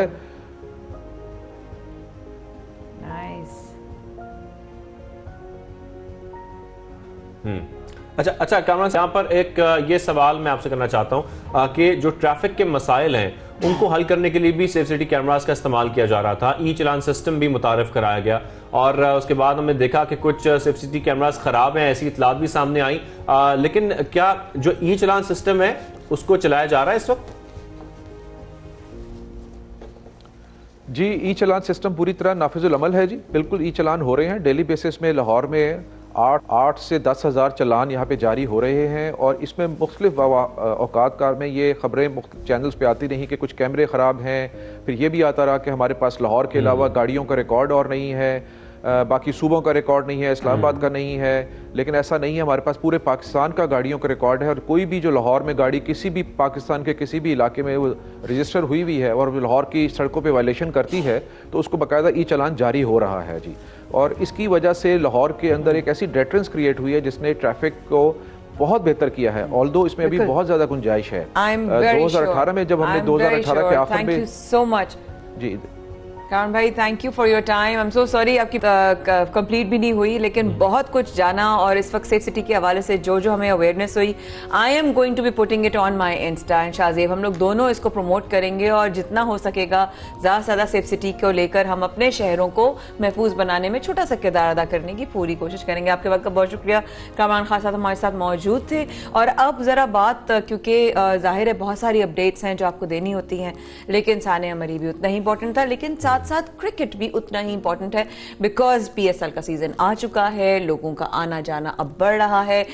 क्या अपडेट्स हैं, क्या हो रहा है शाहजेब? बिल्कुल, ये बहुत कुछ हो रहा है, और PSL सीजन 7 की हम बात कर रहे हैं। उसकी तैयारियां अब तेज हो गई हैं, और टीमों ने सप्लीमेंट्री और रिप्लेसमेंट ड्राफ्ट भी मुकम्मल कर लिए हैं। तमाम टीमें जो हैं वो अब तकरीबन तैयार हैं। मुख्तलिफ मुल्की और गैर मुल्की खिलाड़ियों का इंतखाब भी कर लिया गया है। तो ये तैयारियां तो एक तरफ चल रही हैं जो हम देख रहे हैं। काउंटडाउन भी शुरू हो चुके हैं। लाहौर स्टेडियम के बाहर हम देख रहे हैं बड़े बड़े टाइमर्स लगा दिए गए हैं, काउंटडाउन चल रहे हैं, और सबको बेसब्री से इसका इंतजार भी है। दूसरी जानिब एक और खबर ये है जो हम देख रहे हैं कि जनूबी अफ्रीका क्रिकेट बोर्ड के दोहरे मयार का भी जिक्र हो रहा है, क्योंकि डायरेक्टर क्रिकेट साउथ अफ्रीका ने खिलाड़ियों को PSL के लिए NOC जारी करने से इनकार किया, और बहाना ये बनाया गया कि इंटरनेशनल क्रिकेट की वजह से खिलाड़ियों को लीग से मना किया गया। यानी कि हम दूसरी जानिब जब देखते हैं और IPL की बात करते हैं, तो IPL खेलने के लिए खिलाड़ियों को NOC जारी किया जाता है और दौरा पाकिस्तान खत्म कर दिया जाता है, लेकिन ये एक तरह से दोहरा मयार है। ये बिल्कुल आ रहा है, और ये सवाल काफी ज्यादा जो है वो लोगों को हिला देगा। इस वक्त सुबह भी हम हर जगह यही खबरें सुन रहे थे कि इस तरीके से अगर टीम को लेकर NOC को लेकर इस तरह इनकार किया जाएगा तो उसका लोगों के ऊपर क्या फीडबैक होगा। और ऑब्वियसली फीडबैक, अगर हमारे साथ कोई सीनियर तज्ज़ियाकार हो या हमारे साथ कोई स्पोर्ट्स एनालिस्ट हो, तो फिर हमारा नहीं बनता, फिर हमारा नहीं बनता फीडबैक देना। एब्सोल्युटली। तो हमारे साथ कौन है? हमेशा की तरह हमारे तज्ज़ियाकार मिर्जा इकबाल बेग साहब है हमारे साथ। मिर्जा साहब, बहुत शुक्रिया, आपने सबसे पहले पाकिस्तान में हमें ज्वाइन किया है। सर, सबसे पहले तो मैं ये दोहरे मयार पर बात करूंगा जो NOC जो है वो नहीं दिया जा रहा साउथ अफ्रीका के जो डायरेक्टर क्रिकेट हैं की जानिब से। ये दोहरा मयार क्यों है? जब IPL की बात होती है तब तो दौरा पाकिस्तान छोड़कर IPL की तरफ चल पड़ते हैं, लेकिन PSL के लिए ये इस किस्म का जो रवैया है, इसको आप कैसे देख रहे हैं? बहुत बहुत शुक्रिया माया आपका और शाहजेब आपका। और ये यकीनन पाकिस्तान क्रिकेट के लिए लम्हे फिक्रिया है कि हम हमेशा से साउथ अफ्रीकन क्रिकेट को सपोर्ट करते चले आए हैं, और अब ऐन मरहले पर जब IPL में, आपने बिल्कुल सही कहा शाहजेब, जब IPL में जाना होता है जहाँ डॉलर्स की चमक होती है, तो वहाँ साउथ अफ्रीका अपनी सीरीज के दौरान, आपको याद होगा कि 2021 में Pakistani cricket team south Africa के दौरे पर थी, और चंद मैच खेलकर उनके टॉप के क्रिकेटर्स IPL खेलने चले गए, और उस वक्त साउथ अफ्रीकन क्रिकेट बोर्ड को इस बात का एहसास नहीं हुआ कि उनका जो है नुकसान हो रहा है। लेकिन मुझे लगता है दोहरा मयार है, डबल स्टैंडर्ड है। अब पाकिस्तान को भी अपनी स्ट्रेटेजी को जो है वो सही तरीके से करना होगा। उनकी मुज़ानसी लीग है जो कि अभी मुलतवी हुई है, जब वो होगी तो पाकिस्तान क्रिकेट बोर्ड अपने खिलाड़ियों को NOC देने से पहले ये सोचे कि साउथ अफ्रीका ने हमारे साथ क्या किया और हम साउथ अफ्रीका के साथ हमें क्या करना चाहिए। बिल्कुल सही कह रहे हैं। तो अपना ये बताइए ना इकबाल भाई कि क्या आपको लगता है भी ऑस्ट्रेलिया टीम ने भी पाकिस्तान का दौरा करना है, तो क्या उम्मीद लगती है कि जो उनके जो बेसिकली टॉप लिस्ट खिलाड़ी हैं वो पाकिस्तान आएंगे? देखिए माया, अगर पाकिस्तान क्रिकेट बोर्ड के चेयरमैन रमीज राजा की बात करें तो वो वाज़े तौर पर ये टीमों को मैसेज दे चुके हैं कि पाकिस्तान में अगर आप अपनी टीम भेजें तो A टीम भेजें, आप अपनी B टीम ना भेजें। माजी में ऐसा होता रहा है। साउथ अफ्रीका की टीम के कुछ प्लेयर जो थे, जब गुज़िश्ता बरस साउथ अफ्रीका की टीम आई तो वो T20 सीरीज में नहीं थे। इसके अलावा आप देखें कि न्यूजीलैंड की टीम जो दौरा अधूरा छोड़कर वतन वापस चली गई, उसके भी तमाम B प्लेयर्स आए हुए थे, और इससे पहले 2017 में श्रीलंका के भी नौजवान क्रिकेटर्स आए थे। तो यकीनन पाकिस्तान में अगर ऑस्ट्रेलिया की टीम 1998 के बाद आ रही है, तकरीबन 22 बरस के बाद, तो अगर ऑस्ट्रेलिया की टीम अपने स्टार प्लेयर्स को नहीं लाएगी तो फिर वो इंटरेस्ट खत्म हो जाएगा। हालांकि पाकिस्तान को एशियन जो ICC टेस्ट चैंपियनशिप के लिए पाकिस्तान को मैचेस खेलना है, 3 टेस्ट मैचेस, लेकिन इंटरेस्ट खत्म हो जाएगा। अब डिपेंड करता है, जिस तरह शाहजेब भी माया बात कर रहे थे कि जो सूरत हाल है कोविड की, NCOC क्या फैसला करती है। 27 जनवरी से पाकिस्तान सुपर लीग हो रही है, और उसके बाद क्या फैसला होता है, तमाशाइयों को बैठने की इजाजत होती है नहीं। और PSL ने जो है वो 20 खिलाड़ियों को जो है वो इजाजत दे दी है कि आप 20 खिलाड़ी रखें, ताकि अगर 8 का टेस्ट भी पॉजिटिव आ जाए तो कम से कम 12 तो अवेलेबल हो खेलने के लिए। तो बहुत सारे मसाइल हैं। मैं समझता हूं कि अब पाकिस्तान क्रिकेट बोर्ड के लिए चैलेंजिंग टास्क है ये। अच्छा, जिस तरीके से आप जिक्र अब कर ही दिया है आपने तमाशाइयों का, तो यहाँ पर मैं यही पूछना चाहता हूँ, एक तो तमाशाई जो हैं वो स्टेडियम्स में उन पर दाखिले पर पाबंदी लग सकती है, क्या हो सकता है? और दूसरी जानिब जो बायो सिक्योर बबल होगा इस बार, सर पिछली दफा हमने देखा था बहुत सारी कोताहियां हो गई थी, इस दफा बायो सिक्योर बबल को किस हद तक सीरियस लेना होगा हमारी टीम को? बिल्कुल आपने सही कहा शाहजेब। अभी जो गुज़िश्ता महीने पाकिस्तान और वेस्ट इंडीज की T20 सीरीज हुई थी, वनडे सीरीज तो नहीं हो सकी, तो 100% तमाशाइयों के बैठने की इजाजत दी थी LCOC ने। लेकिन अब आपको पता है कि कोविड के केसेस कराची में भी आप देखें 15% से ज्यादा हो गए, तो केसेस बढ़ते जा रहे हैं। अब देखना ये है कि कितने परसेंट, लगता यही है कि 50% तमाशाइयों को शायद बैठने की इजाजत दी जाए। और जहां तक आपने बायो सिक्योर बबल की बात की, तो पाकिस्तान क्रिकेट बोर्ड कहते हैं ना कि दूध का जला छाछ फूक फूक कर पीता है, तो पाकिस्तान क्रिकेट बोर्ड अब मुकम्मल तौर से होटल ले रहा है कि उस होटल में किसी और की आमद ना हो, सिर्फ टीमों के लिए मुख्तस हो वो होटल, और फिर बायो सिक्योर बबल को और मजीद मजबूत बनाया जाए।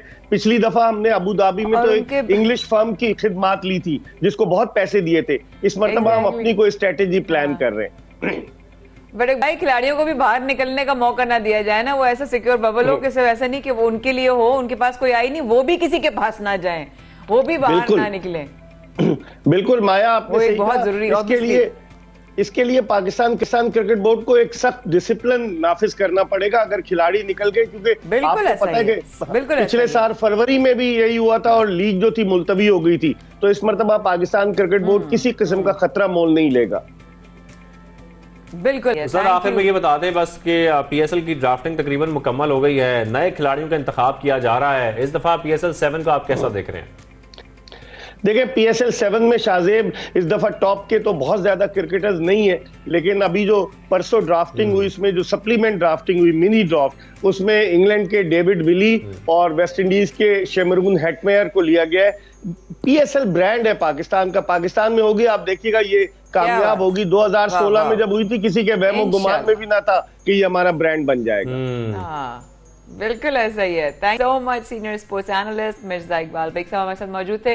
बहुत शुक्रिया इकबाल भाई आपके आने का, और अब तो आप अक्सर नजर आते रहेंगे क्योंकि PSL के लिए वही वाली बात है कि हम सबकी नजरें जो है वहां पर लोगों की, आवाम की PSL की तरफ हैं, लोग आंखें लगाए हुए हैं। और शाहजेब कितनी एक्साइटमेंट है। अब मैं सिर्फ ये सोचूं कि आज हमने सानिया मरी को किया, अब जिस तरह जवाब भाई बता कर गए कि 17-18 से एक नया स्पेल आ रहा है, तो ख्याल करें मत जाए। इसी तरीके से ओमिक्रॉन की भी एक लहर आ रही है, हमें उसकी तरफ भी ध्यान रखना चाहिए। बिल्कुल, अब जब मैचेस शुरू होंगे PSL के, तो वैसे तो कुछ हिदायत आई जाएंगी, सख्तियां भी हो जाएंगी कि भाई या तो 50% आ सकते हैं, जैसे कि मिर्जा इकबाल भाई साहब कह रहे थे, या तो 50% अलाउ होंगे या फिर उसकी तादाद बढ़ भी सकती है। लेकिन आप सबको अपनी एहतियात भी करना बहुत जरूरी है। वैक्सीनेशन, अपना मास्क का इस्तेमाल करें, सैनिटाइजर्स का इस्तेमाल करें, और इसी तरीके से नए वेरिएंट से भी बचते रहें, बहुत जरूरी है हम सबके लिए, बहुत जरूरी है। और बचते रहें हर तरह से। हजरत अली का कौल है ना कि दुनिया में ऐसे रहो जैसे दांतों के बीच में जबान रहती है। तो बस समझिए अपने आप को अपने हर तरह से बचाना है, आफात से बचाना है, आपने इस तरह की बीमारियों से बचाना है, और एक दूसरे से बचना भी है और एक दूसरे को भी बचाना है, क्योंकि अभी तक हमें ये चैलेंज का सामना है। शाहजेब और माया को दीजिए सिर्फ कल तक के लिए इजाजत। अल्लाह आप सब लोगों को अपने खास हिफ्ज़-ओ-मान में रखे। अल्लाह हाफ़िज़।